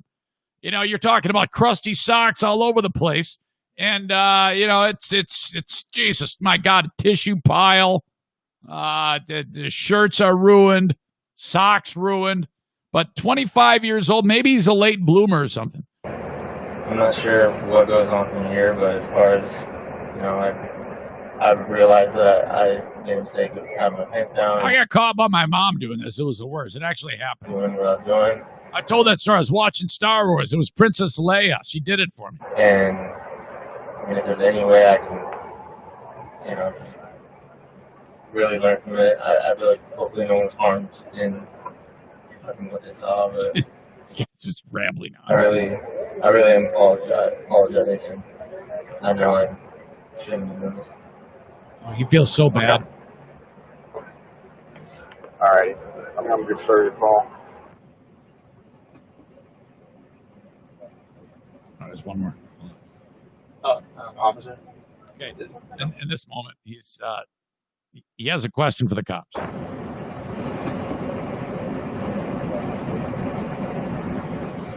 Officer? Is there any, I mean, is it for sure going to court kind of thing, or? I mean, the simple fact is it's a misdemeanor. Mm-hmm. You're in public.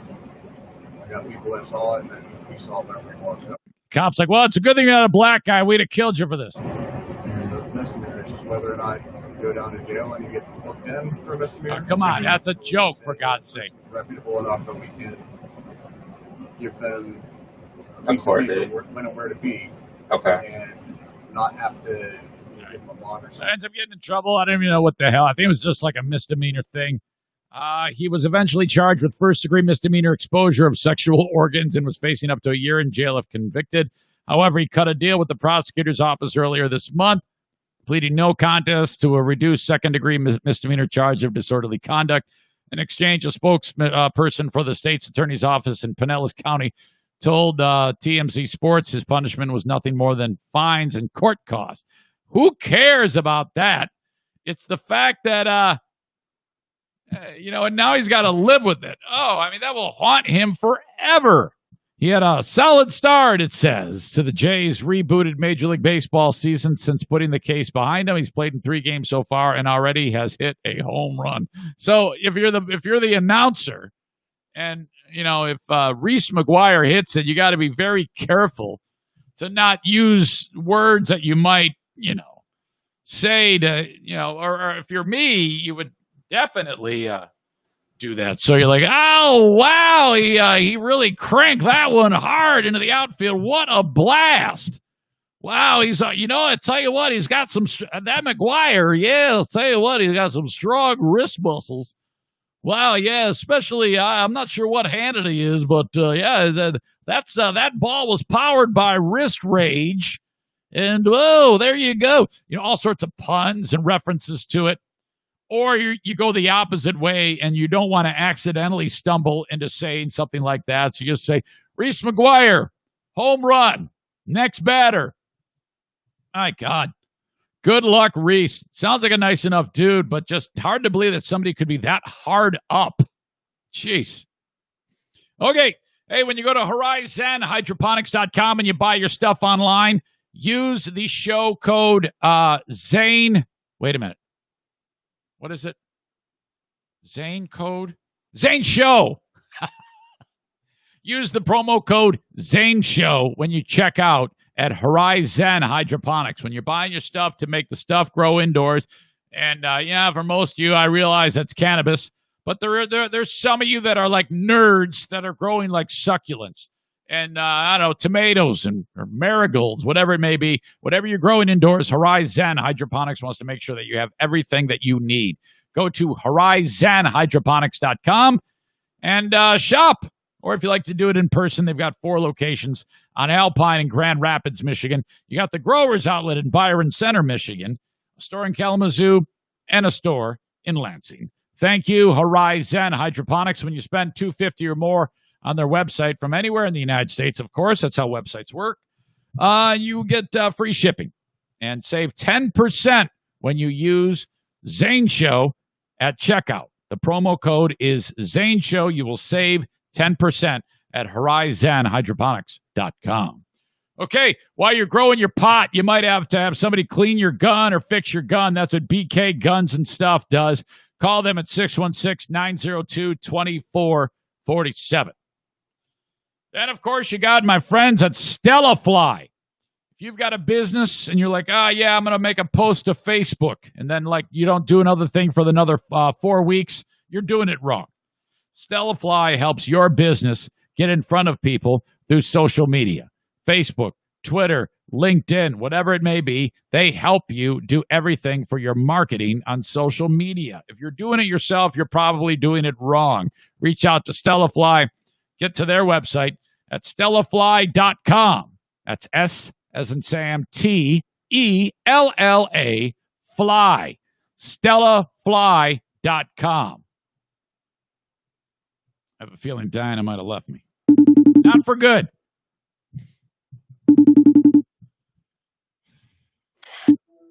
Oh, hey, I heard the garage door open. You haven't left me yet, have you?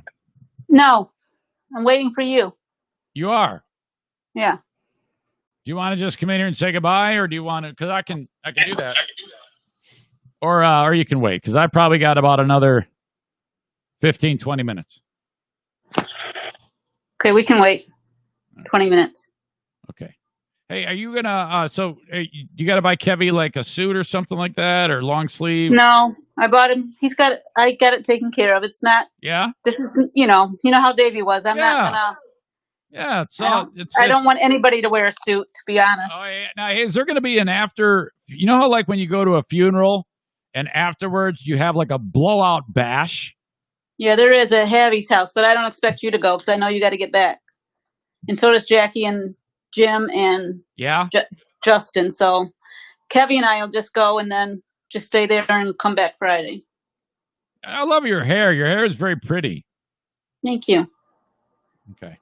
You know that swoosh that you did? I can't see it now. I think the vet's calling. So okay. I'll call you back. All right, bye. I'll see. Yeah.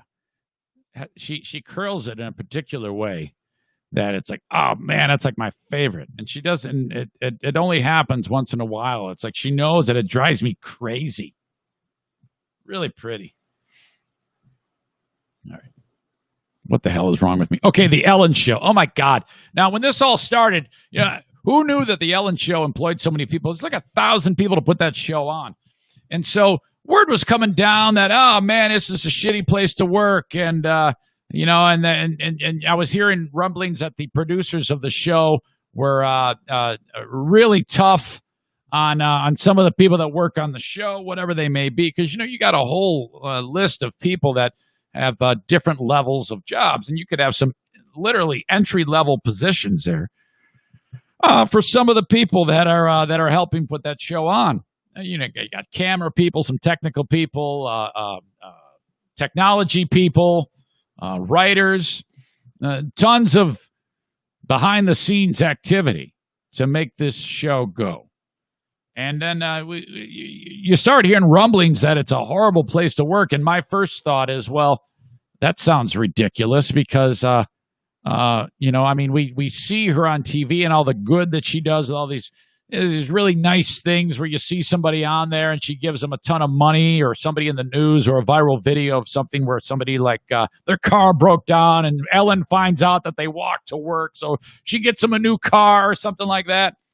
So you're like, oh, this is great. And then just seems affable and friendly and fun. So, kind of like she has this almost status of treasured American, Tom Hanks type vibe, and so there's that.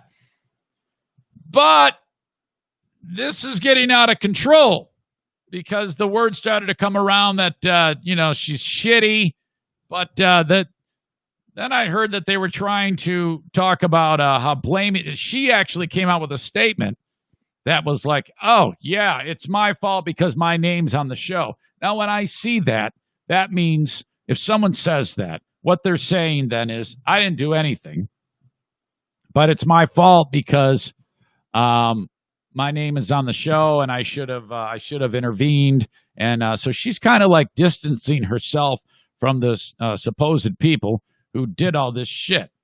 Now, there's a whole lot that we have to get into on this story as the time has passed.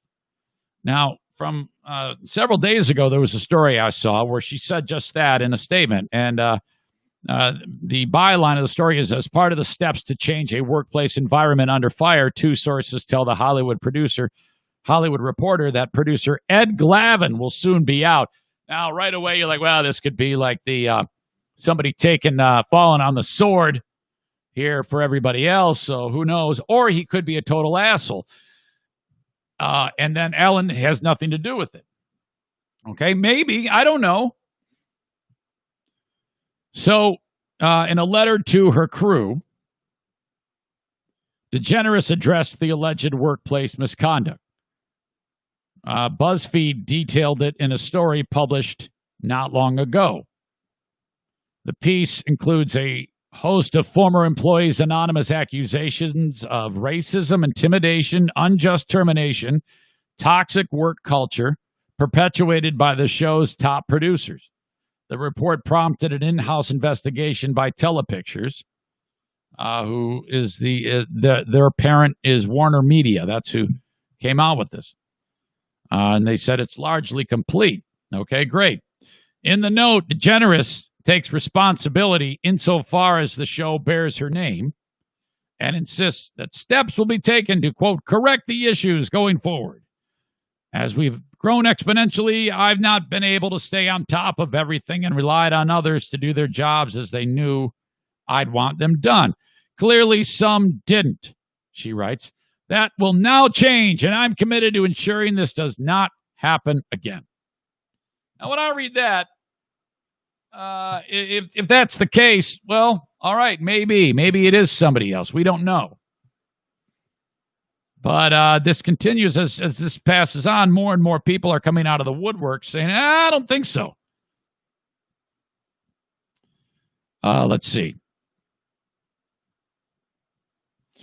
In a statement to BuzzFeed about its reporting, Glavin, along with EPs Mary Connolly and Andy Lassner had said over the course of nearly 2 decades, 3,000 episodes, and employing our 1,000 staff members, we have strived to create an open, safe, and inclusive work environment. We're truly heartbroken and sorry to learn that even one person in our production family has had a negative experience. It's not who we are and not who we strive to be, and the mission Ellen has set up for us. So they're kind of like positioning it as, we can't believe this happened, and this is not what Ellen had planned. Okay. So what are you supposed to believe? I'm not going to read the whole letter. I'll link it up, and you can look at it yourself. But there is a bit more to this. Some people that Ellen has had on her show, celebrities, have come out and said, yeah, it sucks. I've seen it. The first one to come out was, this dude was on the show, Everybody Loves Raymond. He was kind of like that oafish character, Brad Garrett. Do you remember Brad Garrett? He was on the show, and he said, oh, yeah, it's a shit show. It's terrible. And she's incredibly rude and insulting to people. And then, so that's bad. And then this lady from Back to the Future, you remember Leah Thompson? That was Marty's love interest, his girlfriend. Leah Thompson, she said, oh, yeah, absolutely. I saw it too. It's a shit show over there. So now this is where it gets even more messy. Last week, news broke that 62-year-old DeGeneres sent the note to the staffers apologizing, distancing herself from it. So that was like, okay, maybe that'll clear the air. But no. Brad Garrett posted, sorry, but it comes from the top. The @Ellen show knows more than one who were treated horribly by her. Common knowledge. And so he retweeted out DeGeneres say it was her teary apology to publicly, and he's like, no way. According to IMDb, Garrett has appeared on the Ellen DeGeneres show on 6 occasions from 2004 to 2007. So, here you got a guy who's betraying her basically for all of this. That's saying something. He's not doing anything to protect her. The following day, after Garrett's own comments made headlines, Back to the Future star Leah Thompson corroborated his claims by commentating on a news story. She wrote, true story, the 59-year-old actress simply wrote in reference to Garrett's statement. It is. Wow. A handful of others have publicly commented on DeGeneres' behavior aside from the former bodyguard. Dutch beauty blogger Nikki de Jager was a guest on the show once and said that A-list stars were offered preferential treatment over herself. Who cares about that? I just want to hear about staffers who make $15 an hour being told to fuck off or something like that. I don't care about Dutch beauty blogger. Australian radio host Neil Breen said that while he can't speak to the comedian specifically, he had a bizarre experience when interviewing her, claiming he was told by producers not to look at the daytime hostess. All right, that's all I'd need to know. If there's anybody walking around there that says, yeah, you can't look at anyone, fuck that. I'm leaving. Holy shit. I don't know what's wrong with people. It's a miracle that it took this long for it to come out. And if you're her, this could be the end. People don't like this shit. And this is the time that we're in this cancel culture era where I've seen people who have done far less and everything dries up on them. So somebody else pointed out, this is another example of a person who is the Hollywood type who on one side of the coin is all happy and nice and sweet, but then you get down to it and they're a horrible person. That appears to be the case here, as evidenced by the public indictments by people. That's a little disheartening because so many people, whenever they've watched her show, have been like, yeah, I know Diana, the Queen of the Forest, she loves her. It's one of her favorite things to do is sit there and watch Ellen videos where Ellen is like doing silly, stupid shit that makes her laugh. Unbelievable. Okay. We still got to talk about the guy growing a penis on his arm, and I'll save the Fire Festival auction for later on the Patreon bonus podcast. But this story about the guy who's growing a penis on his arm is absolutely insane. And it's not like bullshit, tabloid news. It's real news. There is a man right now in the world who is actually, a doctor is growing a penis on his arm. Why is absolutely gruesome. He needs a new one. That is all coming up. But first, on the free podcast, it is powered by you, the sponsors. Thank you to all of you. And if you have a business that wants to get on the show, reach out to me, Eric at ericzaneshow.com. I can put you in front of thousands of people for a fraction of the cost of radio, okay? Reach out to me, Eric at ericzaneshow.com. There's always room for more sponsors. The more sponsors, the more show. That's how it works. Reach out, Eric at ericzaneshow.com if you'd like to be featured on the podcast. Like the Kent County Health Department, reminding you to cough into your elbow, wear a mask, be socially distant, take this virus serious. Don't be a knucklehead, okay? You're going to make a lot of people happy and safer if you take these precautions. If you don't believe me, well, I'm sorry, but you're about to catch coronavirus. You can find out more information about how you can engage with them so that they can direct you for everything you need regarding testing for COVID. AccessKent.org/health. Thank you to the Kent County Health Department. You can also call them up. 616-632-7100 is the main switchboard. 7200 to get more information about the WIC program. Okay. All right. They are called Metalworks Body Shop. That is so corny. Metalworks Body Shop. They repair RVs, motorhomes, fifth wheels, travel trailers when you crack them up while you're out camping. Thank you to them. Been on board with the show for this summer. Thank you. New sponsor, Metalworks Body Shop. They got the biggest spray booth in Michigan, found in Coopersville, Michigan. Check them out online, metalworksbodyshop.com. Or when you click on the Metalworks logo, that takes you right to their Facebook page. You can get more information about what they do. A lot of like before and after. They're like really good at that. They take a picture of like a motorhome and the sides caved in. You can see the wood paneling, the fiberglass is all cracked up, looks like shit. Oh, God, who's a jackass that screwed this up? And then the after picture, it's like, what? Huh? How did they do that?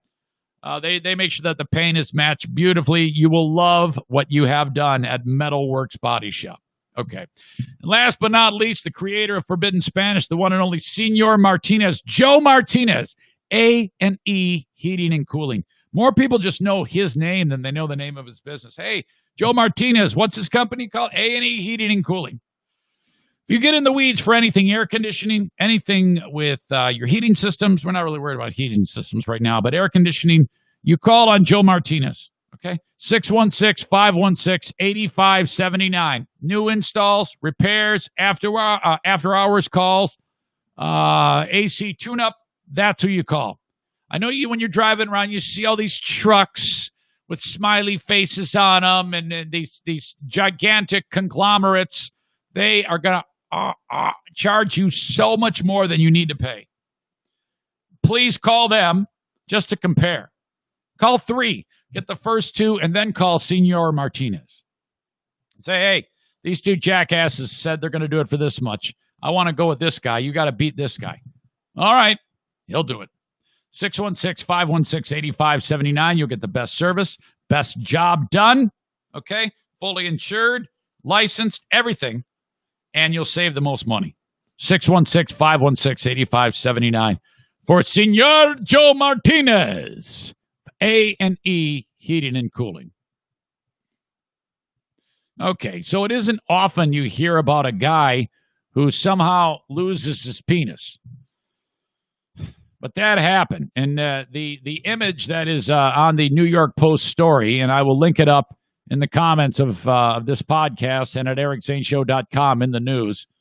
The dude is in England, and the shot for the news story, the Post probably picked it up from some British story. The guy is sitting in a park with his sleeve rolled up, and the penis is blurred. But it looks like that scene in The Simpsons when they blurred out Ned Flanders' crank when it was already down all the way down to his ankle. This big giant penis is hanging off his arm, and it's pixelated in the picture. He's got a serious look on his face, and this doctor has constructed a penis, and it's growing on his arm. Don't know how that works. Maybe they'll talk about it in the story. And the idea is they're going to remove it when it's fully fat and matured, and then they're going to put it on where the other one was. He has balls, but no penis. So what is going on here? Now, this is not for the faint of heart.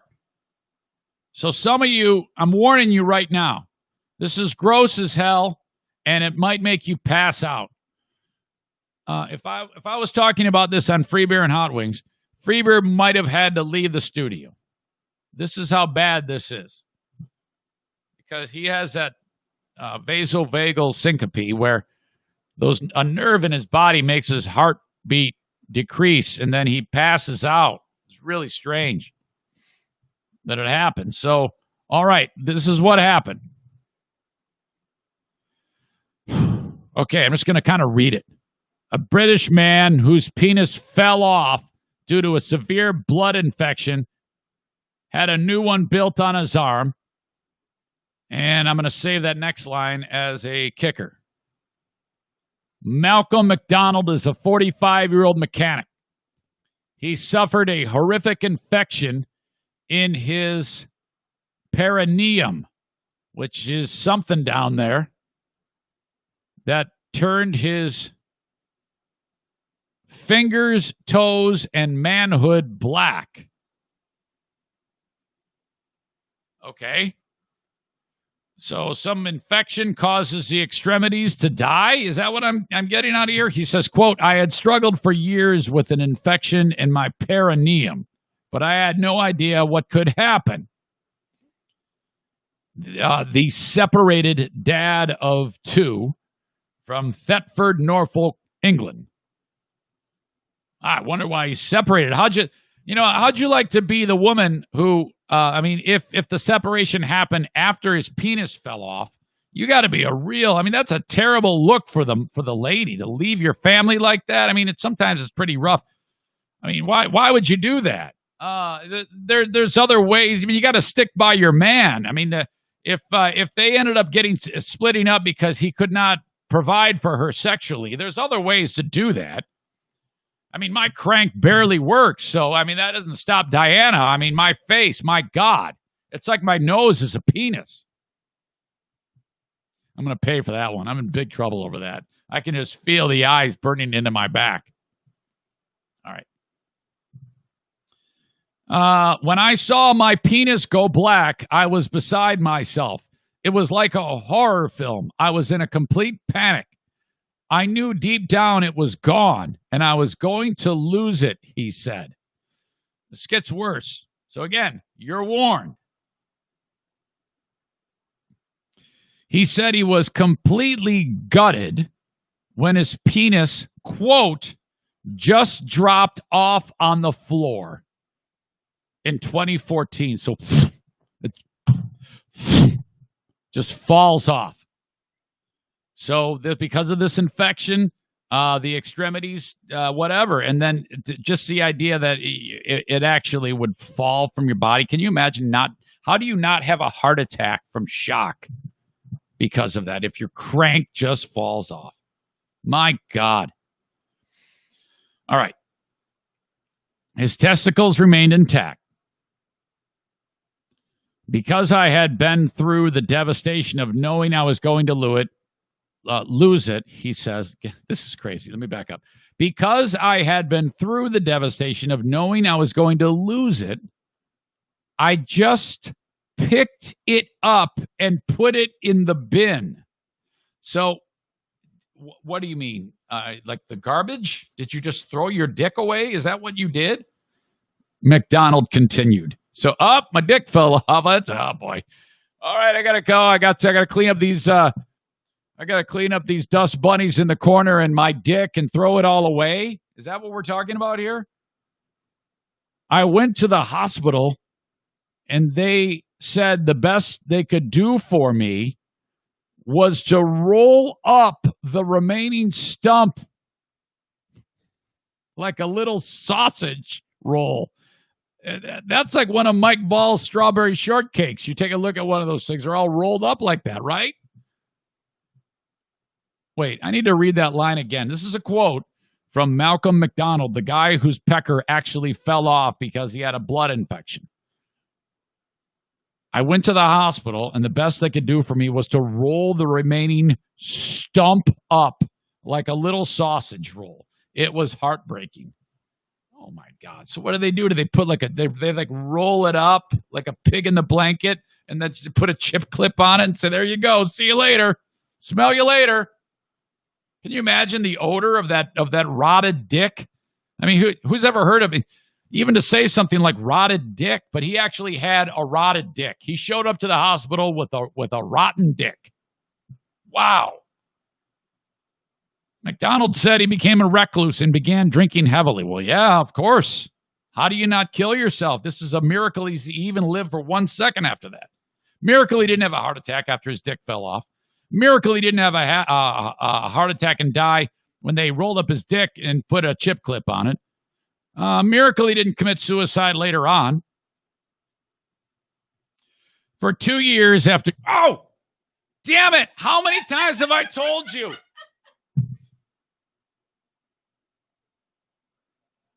Give me a minute. Holy crap. Did they tell you to do that? You know they're going to love that. No, I didn't. I can't. I'm not looking at this. I'm not looking at the camera. I felt your presence. Honey, you can't do that. You can't. I just had a talk with Madison, and I said, if the headphones are on, you cannot come in unless someone died. And crazily enough, that did happen. But yeah, why did you do that? Well, I told you. Well, I know, but and not only that, but 20 minutes ago, you said, I'll wait for you. So there's no way that I would think you would be here. You know. Okay, I know. I'm not mad at you. I'm just really scared right now. It's really bad. Oh, God. I can just imagine how funny it was for them. Can you guys get screenshots? Can someone get screenshots of that, the moment that I noticed? Oh, okay. Bye. I love you. Come here. Okay. Stop, Garrett.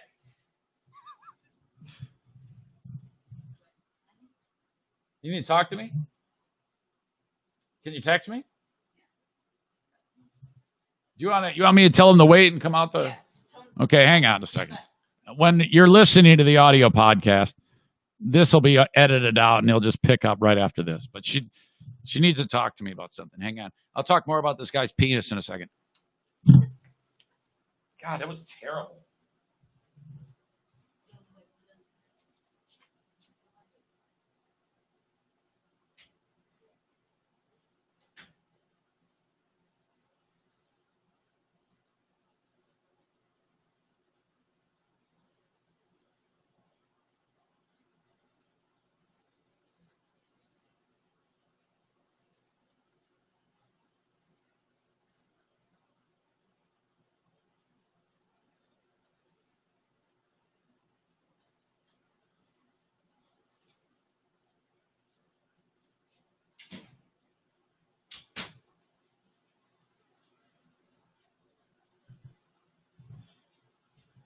Yeah, that was messed up. Damn it, scared the hell out of me. Let me check on something real quick.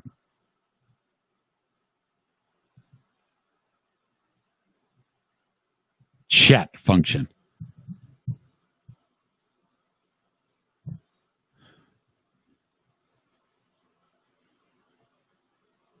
All right. What is Amanda doing?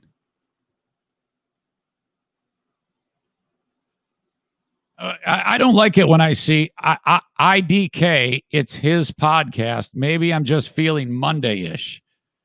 Am I thinking there might be an Amanda complaint rant in there? Can someone help me out with that? Amanda, is there an Amanda complaint warning? Hold on a second before I continue this story. Do we have to, is there a red alert on Amanda complaining? No, wait a minute. Now she writes, oh my God, here we go. Well, I'm just asking, was there an Amanda? Hold on. You see, the beauty of this is I now have the ability to bring her in. So, you got to explain yourself here. I mean, I need to know, Amanda, what's troubling you? Don't we all? Hey, wait a minute. Now, I don't want to throw her under the bus until we know for sure. But the gang is ratting you out. I didn't like the Eiffel Tower podcast idea, Eric. Oh, okay. All right. So, all right. The podcast hasn't even started. We haven't even done, it's only an idea in theory, and yet here we are. The complaining has already begun. Yeah, so how can you possibly complain about something that hasn't actually happened? I thought it just sounded too awkward. We haven't done it yet, though. It's just a notion in your brain. Well, yes, and you know how my imagination can run away. Yeah, I know. And then you don't filter. It's like, here it is. Which is why I then said maybe it's because it's Monday. Yeah. Okay. Well, all right. Well, maybe. So that was my way of saying, never mind. Yeah. Forget I said anything. Continue with your day. Have you ever heard of the term "bite your tongue"? All the time. All right. Okay. I'll just make sure you had heard about it. No, you don't. All right. It's probably why you're single. That probably is, and I'm okay with that. All right. Thank you. All right. I'll see you. You see, you can't get by on me. I'm gonna let you have it. I don't know. I don't like that pod. Yeah, it hasn't happened yet. I don't like it. I don't like the podcast. Yeah, it's only been talked about for about 45 seconds. Oh, I know, but I've heard every episode. It's terrible. I don't like stuff. Stuff's wrong. I hate this. Oh my God. Shh. Stop. How do you know Amanda's complaining? She's talking. My God, you'd think after the long, rich history of you being brutalized on this podcast, you would be beaten into oblivion enough that you'd be like, I'm just gonna sit this one out on the comments. My God, holy cow! Bummer for you that I saw it. Okay, where was I about guy who lost his penis? I don't like this story. This is gross. All right. McDonald said to become a recluse, began drinking heavily.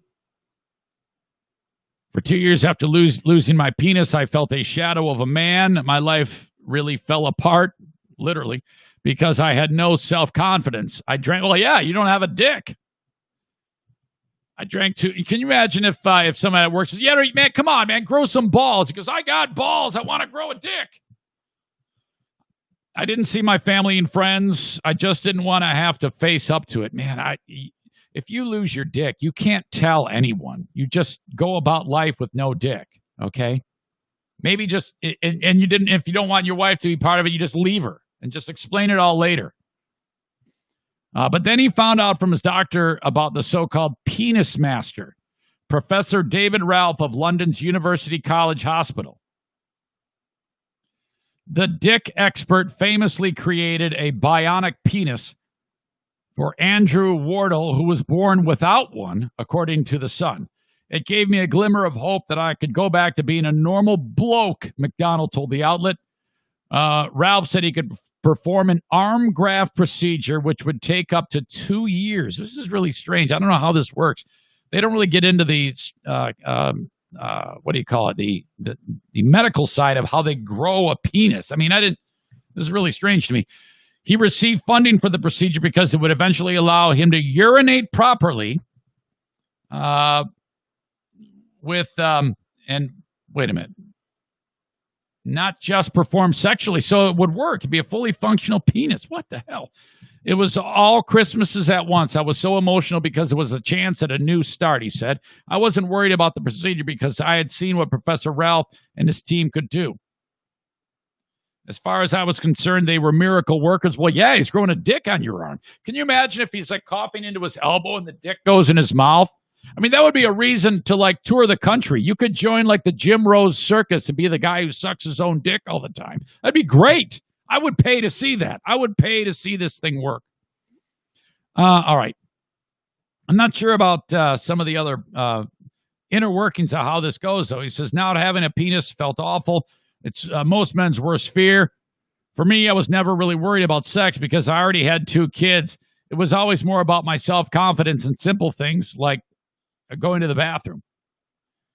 He decided to request an extra 2 inches on the $65,000 penis. I thought it would have been more. They were happy to listen to what I wanted to be like. So he's like, yeah, man, give me a couple more inches. And you should see this thing.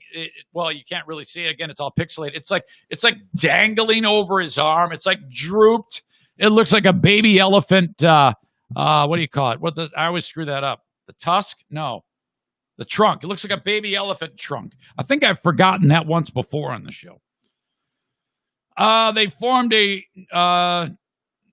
wait a minute. They were happy to listen to what I wanted it to be like, which was amazing. Not many can say they have a designer penis, he said. Surgeons formed a new manhood with its own blood vessels and nerves using a skin flap on the left arm of the right-handed man. They created a urethra and installed 2 tubes inflated with a hand pump, allowing him to achieve an erection. So it's just basically a way, I think it cosmetically and functionally, this thing will droop down. It's like, kind of like when, like your hose breaks and you like cut it off and then you put a new thing on. That's what they're doing here. So that now he can pee and then he can pump it up. But I don't know how, typically the way that a man would ejaculate is the tissue gets stimulated, sends an impulse to the brain, and then the brain says, fire away, and then you blast. But so I don't know the mechanics of how it's going to work with this arm skin, because arm skin is not penis skin. I mean, I don't sit there and rub my arm and have an orgasm. So I don't know how this is going to work. They need to give me more detail about how this guy is able to jizz. When I saw it on my arm for the first time, I was so proud. After everything I had been through, it didn't feel weird at all. It was just a part of me. It would never not feel weird. What are you talking about? You got a wiener on your arm. It was like, I was like any other man. I just couldn't leave it alone to begin with. What? I thought it was the best thing ever. I took it so much, I nicknamed it Jimmy. What? That was what me and my mates called it, each other growing up, and the penis was definitely my new mate. That they can make me a new penis at all is incredible. I have had it with this story. I'm done talking about penises. You can get the rest of it. There's not that much more, but I need to know more about the mechanics of it. Maybe I can find that out as to how this thing actually helps him to be able to make babies. Jesus. So the guy's got a penis on his arm. The surgery, they're going to put the new penis on. Congratulations to you. All right. That's going to do it. The Eric Zane Show podcast is in the books for Monday. Love you very much. Thanks to Zach Herrick for joining in on the show. Thanks, everybody, for checking it out. Even Amanda and her ridiculous complaining about every damn thing that happens on this show. My God.